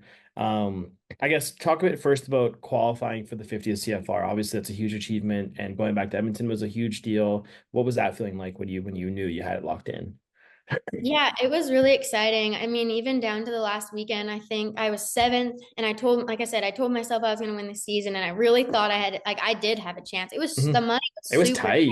Yeah. And I just from my run I got second in Lethbridge, or Hmm. sorry, not Lethbridge. I got second in Armstrong, which was the second last rodeo, but then there was the tour finals. I missed in the tour finals, but had enough points to still win, the overall deal. But there was money added there and good money added in merit. And I didn't do good in merit. So after I won second in Armstrong in the rodeo, I had jumped Hmm. from seventh to fourth. And after I didn't win any money in the tour finals, and in merit, I fell back to seventh. That's how tight the money was. And Wow. so, it upset me, I guess, mentally that I didn't achieve that goal and that I fell Mm. back to seventh after I felt like I was that much closer. But then I was like, the money's so close that I can, move up and down that fast, that there's more money that I can win in one round of the CFR, so it was like, Hmm. it Hmm. was hard for me to not have achieved that goal. But at the same time, going into CFR, I was like, I'm seventh, but I can be first in 2 rounds, Hmm. and so that's one thing. But no, back to like being in CFR 50, super exciting. I mean, first time ever having all 5 rounds for the breakaway roping. I mean, I remember watching my dad when he was in the team roping when it was in Rexall, and then Hmm. being in the stands watching him, and then having him in the stands with my mom watching me this year was like a total full circle moment. And so that was really, really cool to me. And to be able to execute like on the first year, just be able to do that. I mean, it was pretty cool. So so many ways I can go with this. So I guess we'll slowly work our way to the actual rodeo part of it. So the setup was a little different than it has been in the past for the time to make contestants. You guys had to keep your horses close to Rogers, but like Mhm. in like pop-up barns basically. So it was like what was that experience like for you from through the contestant perspective? Like was it nice having them that close, or what was kind of the process of that for you? Yeah, honestly, I was like kind of nervous. I was talking to a couple of the barrel racers about it, just like Yeah. they're always way more prepared than we are. So what's your guys' plan for Yeah. this? I was talking to Renee Leclerc, and she had like the whole schedule and everything. And I was like, Hmm. oh, like I didn't even know what time the move-in day was. Like I had no Right. idea. And I was just overwhelmed beforehand. And then when I got there, it actually was not that bad at all. Like Right. like it was really good. I Hmm. really thought it was good. And there was a lot of security, all of that. It was nice having them close because like even from like jumping off my horses and going to do the interviews and stuff, Mm-hmm. I never knew where my horse was going, but I just knew that the stalls were closed. So I knew Yeah, that she yeah. couldn't be far, whether someone took her or not. But no, they were really good. They were set up great. They Mm-hmm. always had enough shavings, like great water. They had like John Deere four-wheelers provided for us, everything like that. And no, I literally had no complaints. It was great. So describe the feeling of riding into Rogers for the first time. Did you guys practice at all before in Rogers, or or run any calves, or what was that? I don't know how that went down for Yeah, you. we got to run the cabs down. I mean, we were with all the time events, so we Yeah, kind of got to all do it. And the first day was kind of rushed. We didn't know if we were going to be able to, actually run them down or if they were just going to be like let out and just been shown right. or not.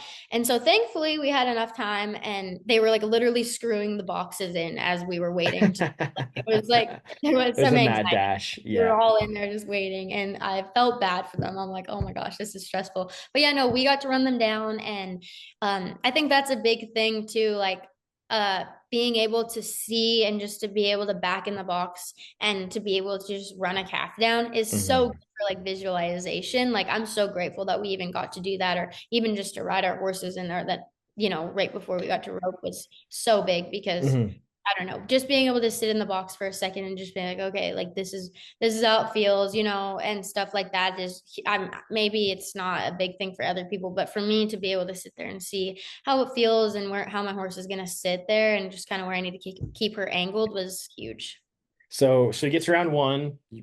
Obviously, some nerves are high. The opening happens. What was going through your mind at that point? I was just really excited, honestly. I feel like I was the same way last year at CFR, just like when you get there, I mean, of course, you still have a lot of work to do, but Hmm. it's just kind of like not necessarily like a sigh of relief, but it's just like I just walked in and I was just like full of gratitude. Like I was there Hmm. with my friends. I actually took a Snapchat with Bobby and Jesse, and it was like when the plans make it out of the group chat or something. Yeah, I That. gotcha. It was like Yeah. when we finally made it, and so it was just like, you prepare so hard and practice so Hmm. much and everything. And like whether it's getting your horses ready, packing the trailer, getting, everything prepared. You finally get there, you get done with the back number ceremony and everything like that, and you just get to do your job and you just get Hmm. there and just take it all in. It was so cool. I mean, I was very grateful. I was honestly I couldn't say I was super nervous that day. That's cool. Well, it definitely shows. So you come out, you're 1.8 in the first round to win the round, pick up the $5,800 check. So talk about that run and then kind of how it set up the rest of the week for you. Yeah, well, that run definitely wasn't the prettiest. It just kind of worked. Like I said, the first two rounds actually they worked, but they definitely weren't my prettiest runs. Hmm. I feel like it was honestly just kind of the same as last year. Last year my run was quite a bit better, but Hmm. I don't know. I just feel like after I got to sit in the box and really visualize my start and everything like that, I try and watch the start on other girls to see how the calves are leaving. But after that, Hmm. I just try and fade out after I see what the calves are doing and not really pay attention to what anyone else has done in the round.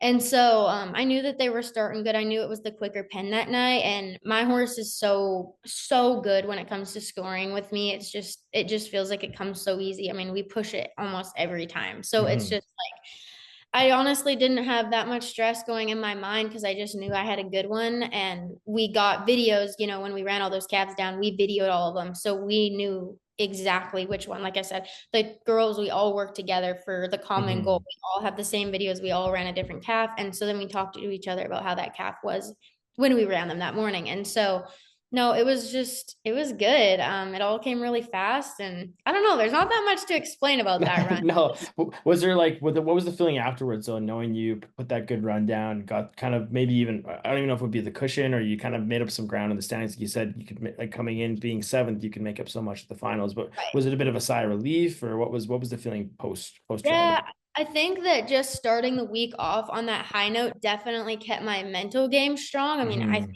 the first round is definitely what always just like sets the tone, right? Yeah. Kind of said that after, like I just set my tone right there. Like I had Hmm. confidence, even though I didn't rope the calf the best. I mean, I got him and my horse worked good. Hmm. She didn't have time to stop. So I was just like, well, I guess she'll maybe be kind of and no, it was really awesome. And then yeah, to know that I made that big jump, I think I jumped from like seventh to third. Hmm. And it was like being first was so attainable after that. It was just like, wow, I Yeah. still have 4 rounds to make that up. And just like they say, it's harder to stay on top than to get on top. And so it was Mhm. just to stay consistent and yeah, just make every single run count. Do you have any like pre-run rituals or superstitions that you have every time? I have no superstitions actually. I've grown up around my dad who is like, he loses it if I put my hat on the bed, anything like Yeah, that. yeah. If Wrangler made a yellow shirt for girls, I would probably wear it. Like, I don't Yeah. really care. I can rope with money in my pocket, none of that. I think I honestly just make sure that I rope the dummy every time before I rope, and Pistol gets 2 treats before I rope. I'm like, you don't just get treats after you rope. I'll set the tone and Yeah. I'll reward you before. So, no, not really. I think honestly, I just try and trust my preparation and Mhm. just, if I start having any kind of doubt beforehand, I'll watch my good videos and stuff like that. Yeah. But yeah, other than that, I have a couple words that I tell myself if I start to feel like I have a lot going on or I'm not trusting my swing or something like that. But other than that, that's pretty much it. Simple. Simple gets it done. Okay, so you win round one, 1.8. You finish fifth in round two, 2.8 seconds, pick up another $600. Let's talk about round three, your birthday, the record-setting run, 1.5 seconds. So did anything you feel different about that day, or what was kind of tell me about the day leading up to the performance, and then we'll get into the run. Okay, so I mean that day started out great. I knew from the day I found out that CFR was gonna happen over my birthday. I said it the day I knew it. I was gonna win the round on my birthday. Like I don't know what else is gonna happen, but no one's taking the round on Hmm. my birthday. So I'm really good at like speaking things into existence, and some people might like think it's cockier than I'm full of myself, but I really do believe like You got to if do you it. say it and tell yourself, there comes a point where you genuinely believe it. And like Hmm. I woke up that morning and I was like, no. And I had like certain shirts picked out for certain days, like Yeah. my pink shirt, that was my birthday shirt, and the gold shirt or the black with the gold, like that was for the last day because gold's for winning. Like I just Hmm. there's just certain little things that I do, I guess, that just remind me of my goals and stuff like that. But no, it was super cool. I had a lot of people there. We went for lunch on my birthday, signed autographs, and then I think I just had a nap and, and then got ready for the rodeo. So next thing I want to do, I want to try something. I've done this a couple times on here. I want to. Yeah. Okay, so I'll tee it up here. So you get to the performance starts round three. It's your birthday. You're in the box. You nod for the cap. Walk us through the run that set the Canadian and CFR record. It's in slow motion too, so we got some time to talk through it. Okay. Yeah, no, Pistol, she broke pretty much to the pin. She reads the calf so well that that calf wanted to step into me. And when I saw the video of that calf, I knew he was going to set into me. And that's kind of my money shot. So when I found out that I drew that calf, I kind of knew like Yeah. I, I knew where my shot was going to be. I took that shot 3 times that week. At the end of the week, that was my shot. And I mean, like yeah, I mean, everything just was perfect. I even had time to get my slack there, which is kind of crazy in 1.5 Yeah. seconds. But um, she popped it off right where she needed to. She really didn't get that tight on me, and I felt like it kept my core pretty strong and kept myself up. But Mhm.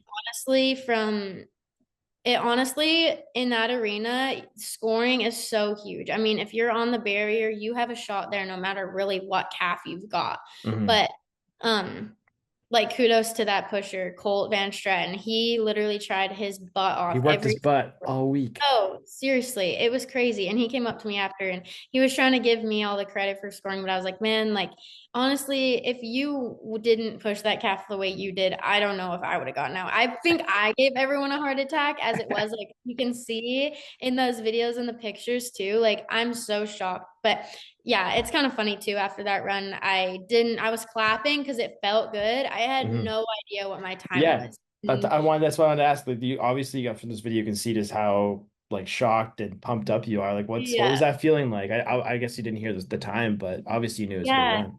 No, it felt so good. I mean, and the thing is too, is I've practiced that run so many times. And I said it to my dad, like, man, like I would have thought a 1-5 would feel a little bit different. I would have thought it would have felt like rushed or something like that. But Hmm. then when I sat back and think about it, I'm like, you know what though? I've just never really been presented that opportunity. But from practicing so many times and Hmm. preparing myself, that's what they call luck, but it's when an opportunity and your preparation presents itself. And in that week, I mean, it was just all there. It all lined out, thankfully. I mean, I just drew great calves and everything too, but it felt great. I mean, that was probably that run and my last run that week were my Hmm. best feeling runs, probably my favorite runs to the day. Like Yeah. yeah, it was pretty unreal. It was fun to watch. Like it's such a cool, like for me, from my perspective, being in the arena for that type of moment was like super cool. And then obviously, because you broke the record that night, Cody Lamb rode Virgil that night. Hmm. Like it was just an epic night of Yeah, rodeo in Edmonton. So it was pretty cool to watch. And Gary LeFew used to tell me prior and proper preparation prevents piss poor performance. And like you're obviously a true definition of that. And it's one of the I like how you describe the luck thing though, because a lot of people can just sit there and be like, oh, lucky you drew this calf, lucky you did that. But without the preparation you're doing beforehand, like that's none of that's happening. absolutely. Yeah. I mean, if I wasn't to practice that shot, I mean, I could have, never made that calf. I mean, it's a Mhm. great calf, but that could have not been a good run too. So just definitely, I think that's why it kind of felt crazy. It felt like it was just another practice run at home. So And that's how it should feel, I guess, at the end of the day. yeah. That's pretty Yeah. awesome. So we go to round four. Your traveling partner wins the round. You finish fifth again. Heading into the final night. I guess the final race was Saturday night, round five. How are you feeling? Did you know you had a shot? Were you leading it at that? Obviously, you're probably leading at Yeah. that point, right? So were you kind of trying to play defense? Were you trying to do the same thing? What was the mindset heading into the final performance? Yeah, I knew that I was first coming in, and I think I was first coming in from the night before, even maybe. Okay. And I just tried to not even look at the screen. I was like, don't worry about the money. Don't worry about who's where. Like, you know what I mean? Like, I knew that I needed to catch, obviously, but I had full intentions of catching. Yeah, that was never a I think doubt. every time I back in the box, I have intentions of making my run. There's a lot of people, and I've done it too, where I get caught up in whatever goes on before me. Like I said, Hmm. before, like Kylie was 1-8 on my birthday. Hmm. And even that, I was like, that's as fast as I've been here, Yeah, like that's yeah. their record. So I'm like, that is even like a bar to top, and so Hmm. I never expected I was going to be 1-5 that night, but I think I really just focused on making my run. Anytime I just get a little bit nervous or thinking about, like, oh, well, I have to do this. I didn't have to do nothing. I just needed Hmm. to catch the calf. Yeah. And yeah, no, I definitely did not expect to be 1-8, but like I said before, I took that shot, the same Hmm. shot I took two times before that, and it would just felt right. And like again, I just drew another great calf, and it just all lined out, and it felt so great. And I mean, when Jesse was winning it that night, I couldn't stop clapping. My hands were like numb. I'm like, I need to, hold on to my phone.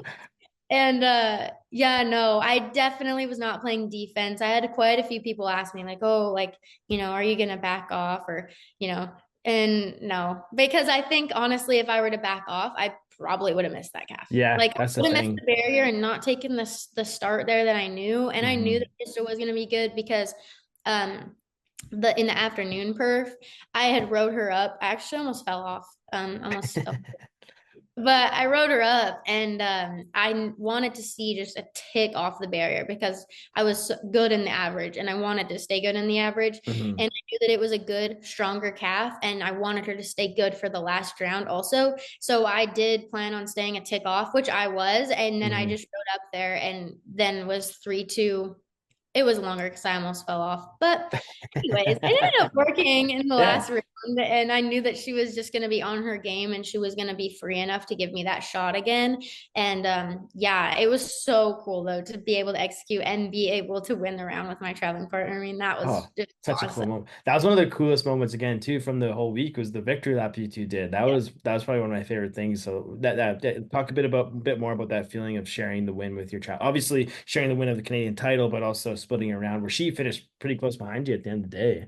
Yeah, yeah. So it was pretty cool. I mean, from being pushing each other all season long and then getting there together. I mean, we thought it was just cool to get there together Yeah. at the end of the day. And, being at the backnumber ceremony together and having our families met that week, and we just had a blast just to begin with. And then I had won 2 rounds and she had won 1 round, I think. And Mm-hmm. then yeah, so then anyways, I thought she was winning the round, so I was just pumped for her. And then to be able to tie, I was like, no way, we just did that. And so I think it just really like tied everything together. And actually I just found out this. My mom told me yesterday that my dad actually in the elevator headed to the rodeo was like, the only thing that could just top this day off or like this whole week off would be if Macy and Jesse tied the win. And like he Oh, just no totally, way. I never knew that. Yeah, But yeah, so that was pretty cool. And then, yeah, it was pretty fun celebrating with our families and no stuff. But doubt.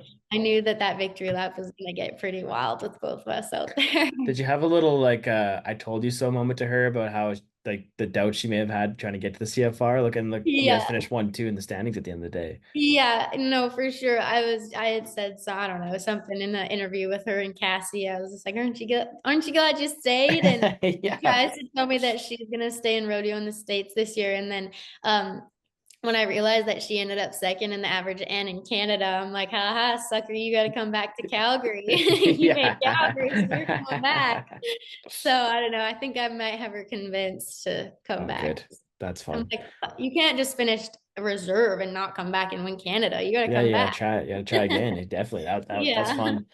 So obviously it's a huge week for you. 3 round wins. You win the average by 7 seconds. Win your first Canadian title. We kind of talked about a little bit the feeling, but just looking back and reflecting on the week right now, just like how could you sum it up? I guess would be the best way to go. Yeah, I think that honestly, it was just a godsend kind of thing. I mean, I went through a lot this summer. I mean, there was a lot of personal things that went on.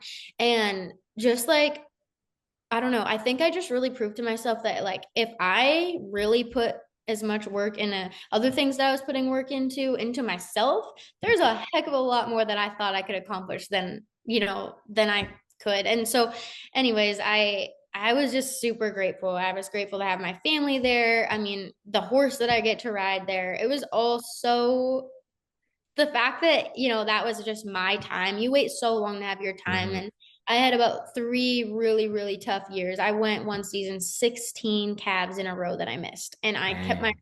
tied on. And Hmm. I would not, like, I'm very hard-headed and stubborn, and this is running with Michaela. I went 16 rodeos and never pulled the rope off. And I was like, you know what, if this rope's gonna break off, it's because I've caught a calf. Well, then I Hmm. caught a calf and I got a front leg and got another time. So, I mean, I went through it and I knew that eventually it was going to come around and be my time. But I think that those 3 years are really what built me. And like me and you were talking about how I have that strong mentality and everything. I worked my butt off to be able to overcome that. And no matter how long it took, I realized that I do love this sport. And at Hmm. one point, I can't even lie, I did want to quit. I did. And I took a little bit of time off where I didn't enter and I just roped at home. And that didn't help me much because it was my performance at the rodeos that I couldn't really seem to accomplish. And so, whether it was a mental coach, I started working out way more. I go to Pilates Hmm. every single day. So I started investing in myself, not just in roping itself. And to learn to like actually love yourself and believe that you're a winner in whatever you want to do.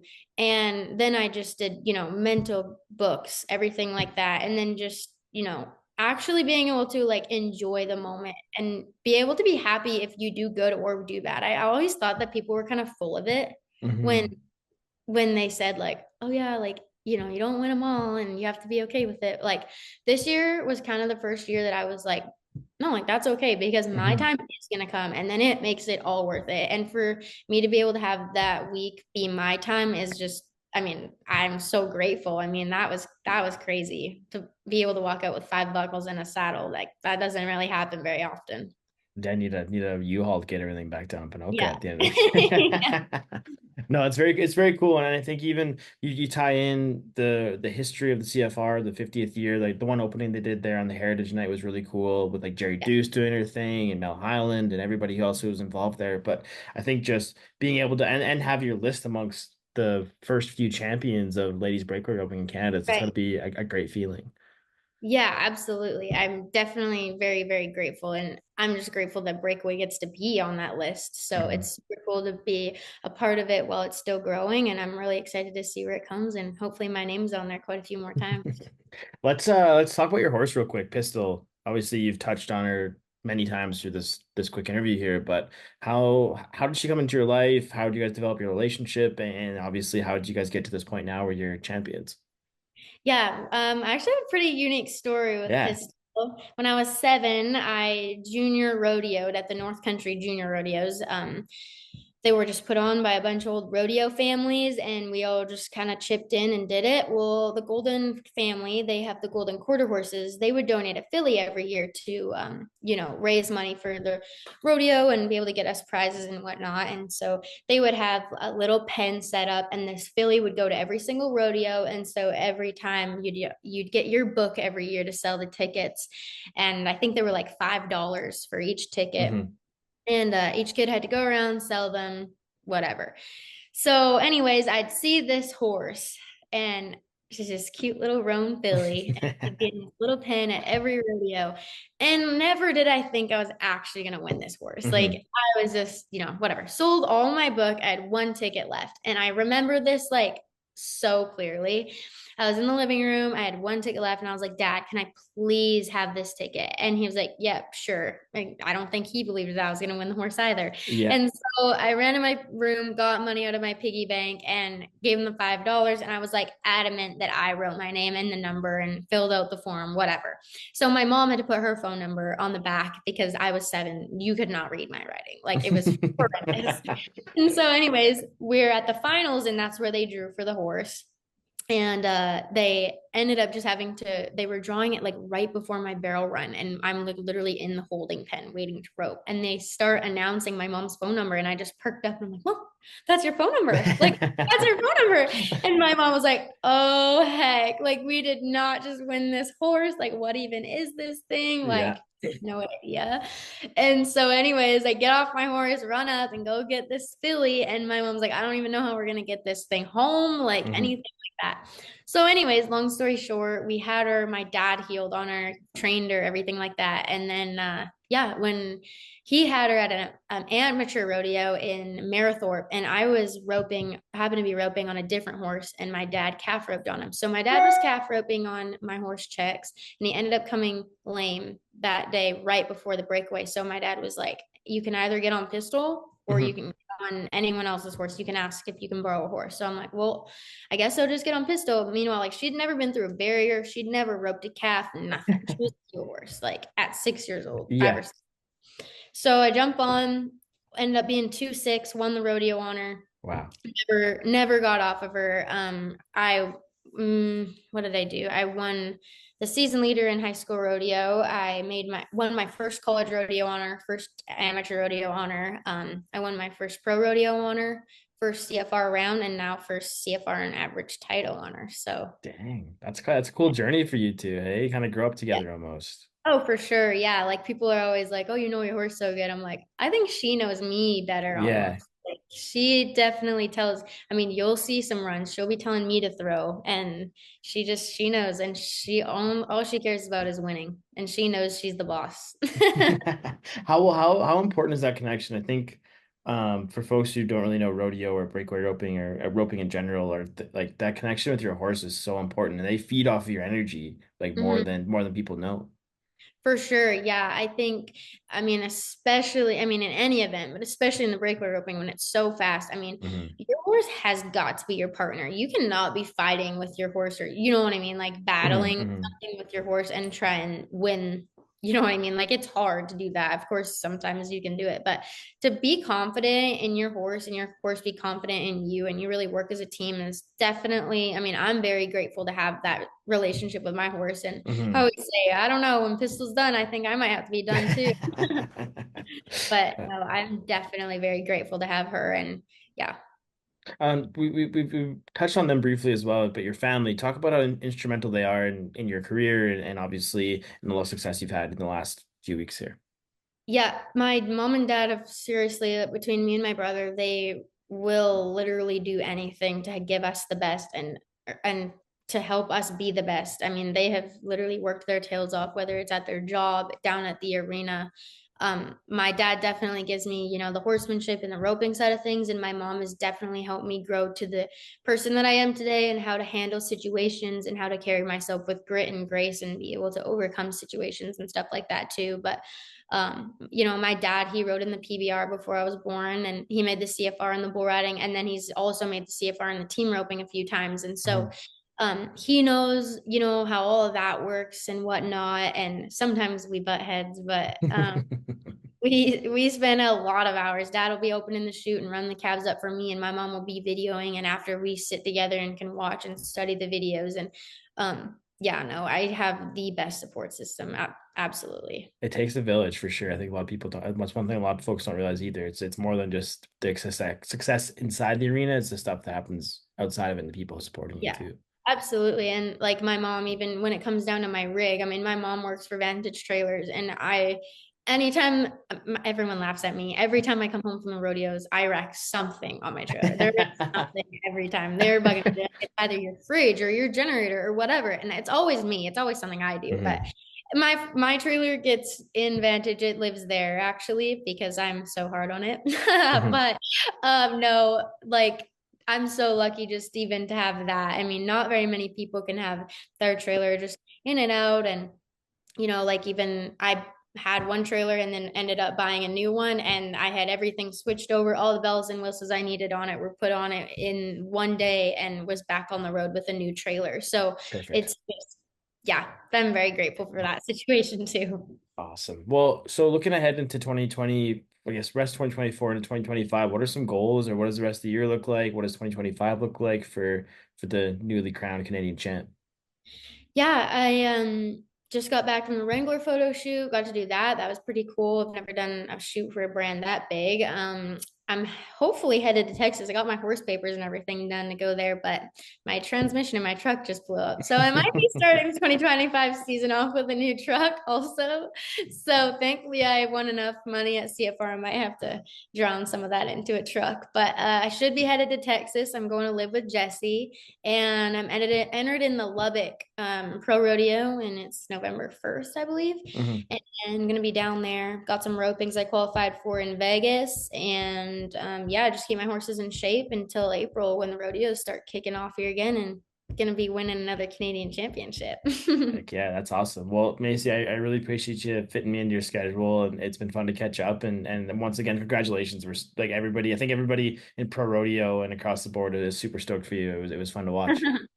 Well, thanks for having me. I really appreciate it. Yeah, you betcha. All right, this we'll catch up with you another time, Macy, and we'll yeah, we'll see you. I guess probably in the new year somewhere, or maybe in Sounds good. Vegas. I don't know, somewhere.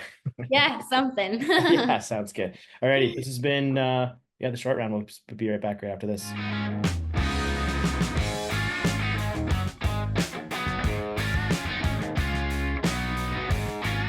Alrighty, welcome back to the show, everyone. Thanks once again to Macy Auclair. That was fun to sit down with her, and again, just can't applaud her more for her championship mindset and the way she's went about it, and obviously a deserving champion. So, congrats once again, Macy, and we'll definitely be seeing more from her as we move through 2024 and 2025. All right, Clay, a bunch of announcements coming from south of the border. Starting with the pickup men of the NFR. One of our own, Tyler Kraft, gets selected for his second consecutive NFR, and his horse Tuffy. So it's not the same horse that he won on last year. Yep. Oh, the same horse? Okay. Yep. So anyways, him and his horse back to back go to the NFR and then win horse of the year. Pretty awesome story there for Tyler. Absolutely. I mean, you know, it's one of those things. I mean, you can call it an advantage being the manager and being around your horses all the time, more so than maybe other pickup men, but you still got to show up day in and day out, and it just speaks to how much those contestants trust him and believe in his abilities, and for everybody, yeah, to believe in that horse. I know, seeing there they were talking about, I mean, the family does everything on that horse. He's not just a pickup horse. I mean, you can get some of those pickup horses where God help you if you try to do anything else on them, you might not survive. But this is one of those true absolute family horses that everybody uses them for something, and just a great honor. It's really cool to see the PRCA recognizing that event and everything. And for us to be able to say that Tyler Craft has cornered that award so far is pretty neat. Yeah, and watching him work is something else. It's no surprise to see him part of that group, and it'll be fun to watch him again this year in Vegas. It'd be cool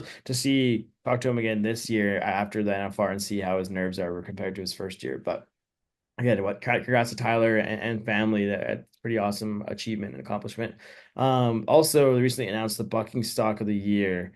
And so we had some Canadian horses come up in the bareback riding. We have at number 2, Virgil from C5 Rodeo and Agent Links for the Calgary Stampede. Two horses that had great seasons. We've talked about them lots. We've seen them lots. They had great CFRs, and obviously no surprise that they've been recognized on the world stage.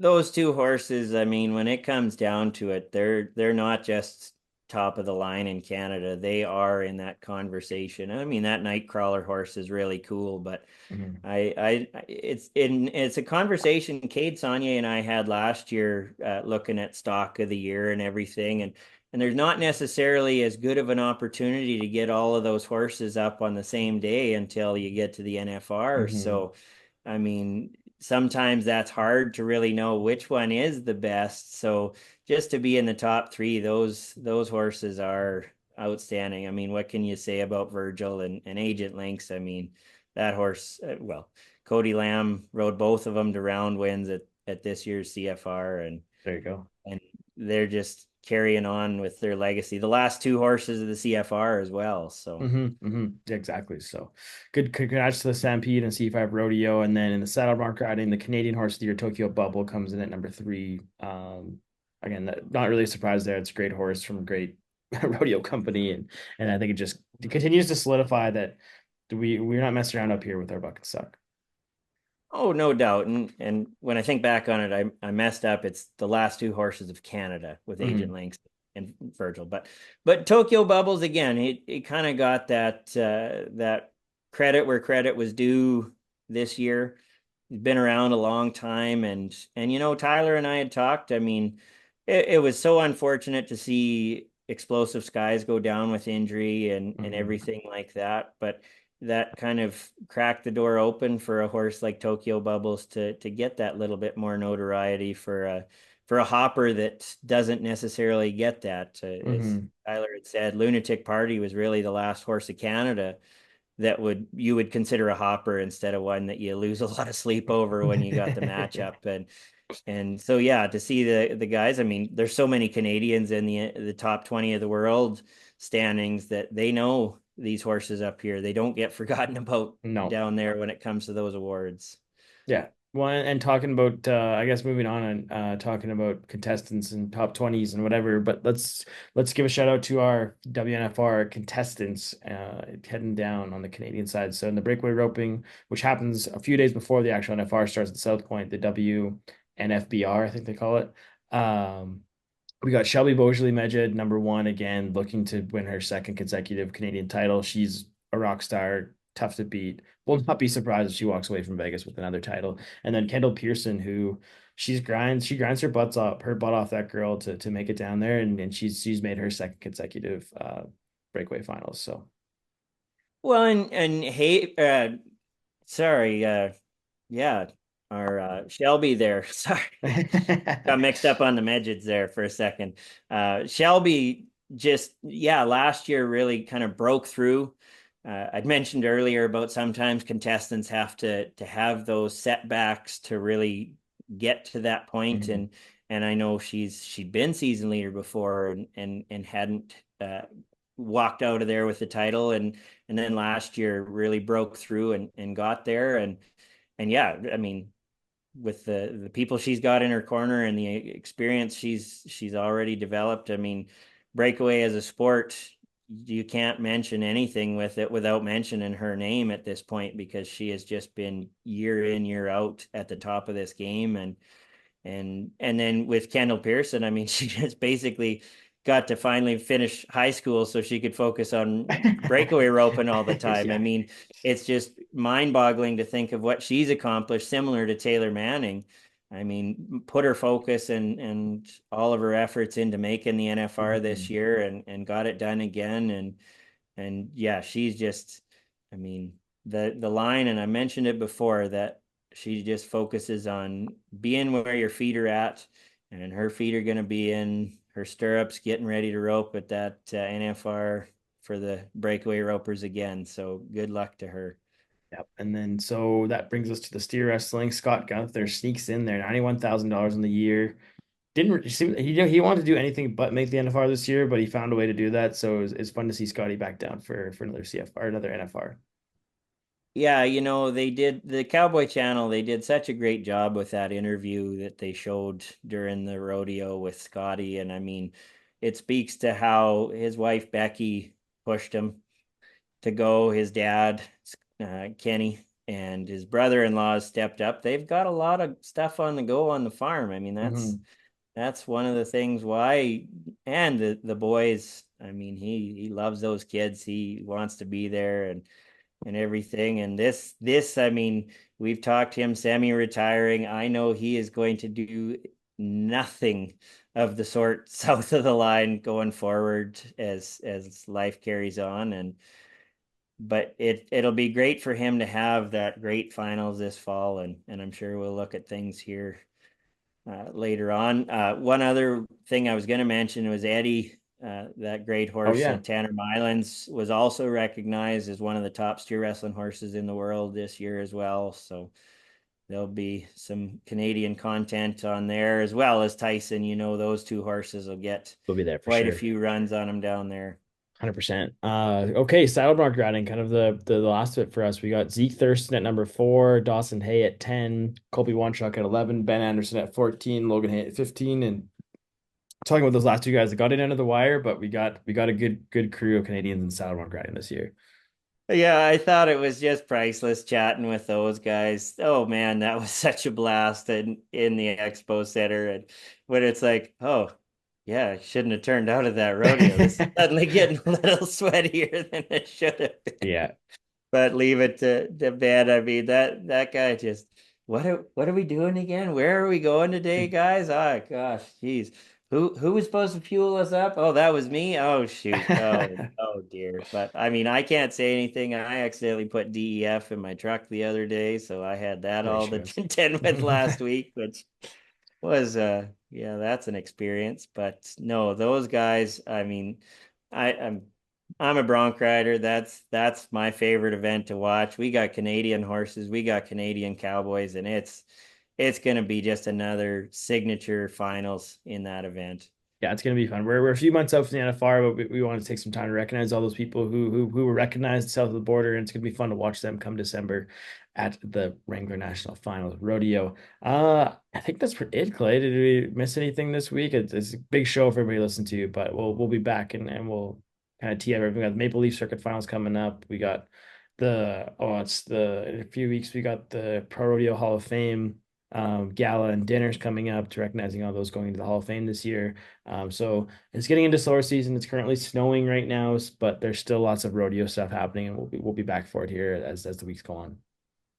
No doubt. It's great to see things. Again, we're wrapping up a lot of things, but it's always good to talk rodeo. For sure. All right, Clay. Okay, well, I think that's gonna do it for episode 24, and we'll be back in a couple weeks for episode 25, a milestone episode coming up for us. But thanks for listening, and we will see you all next time.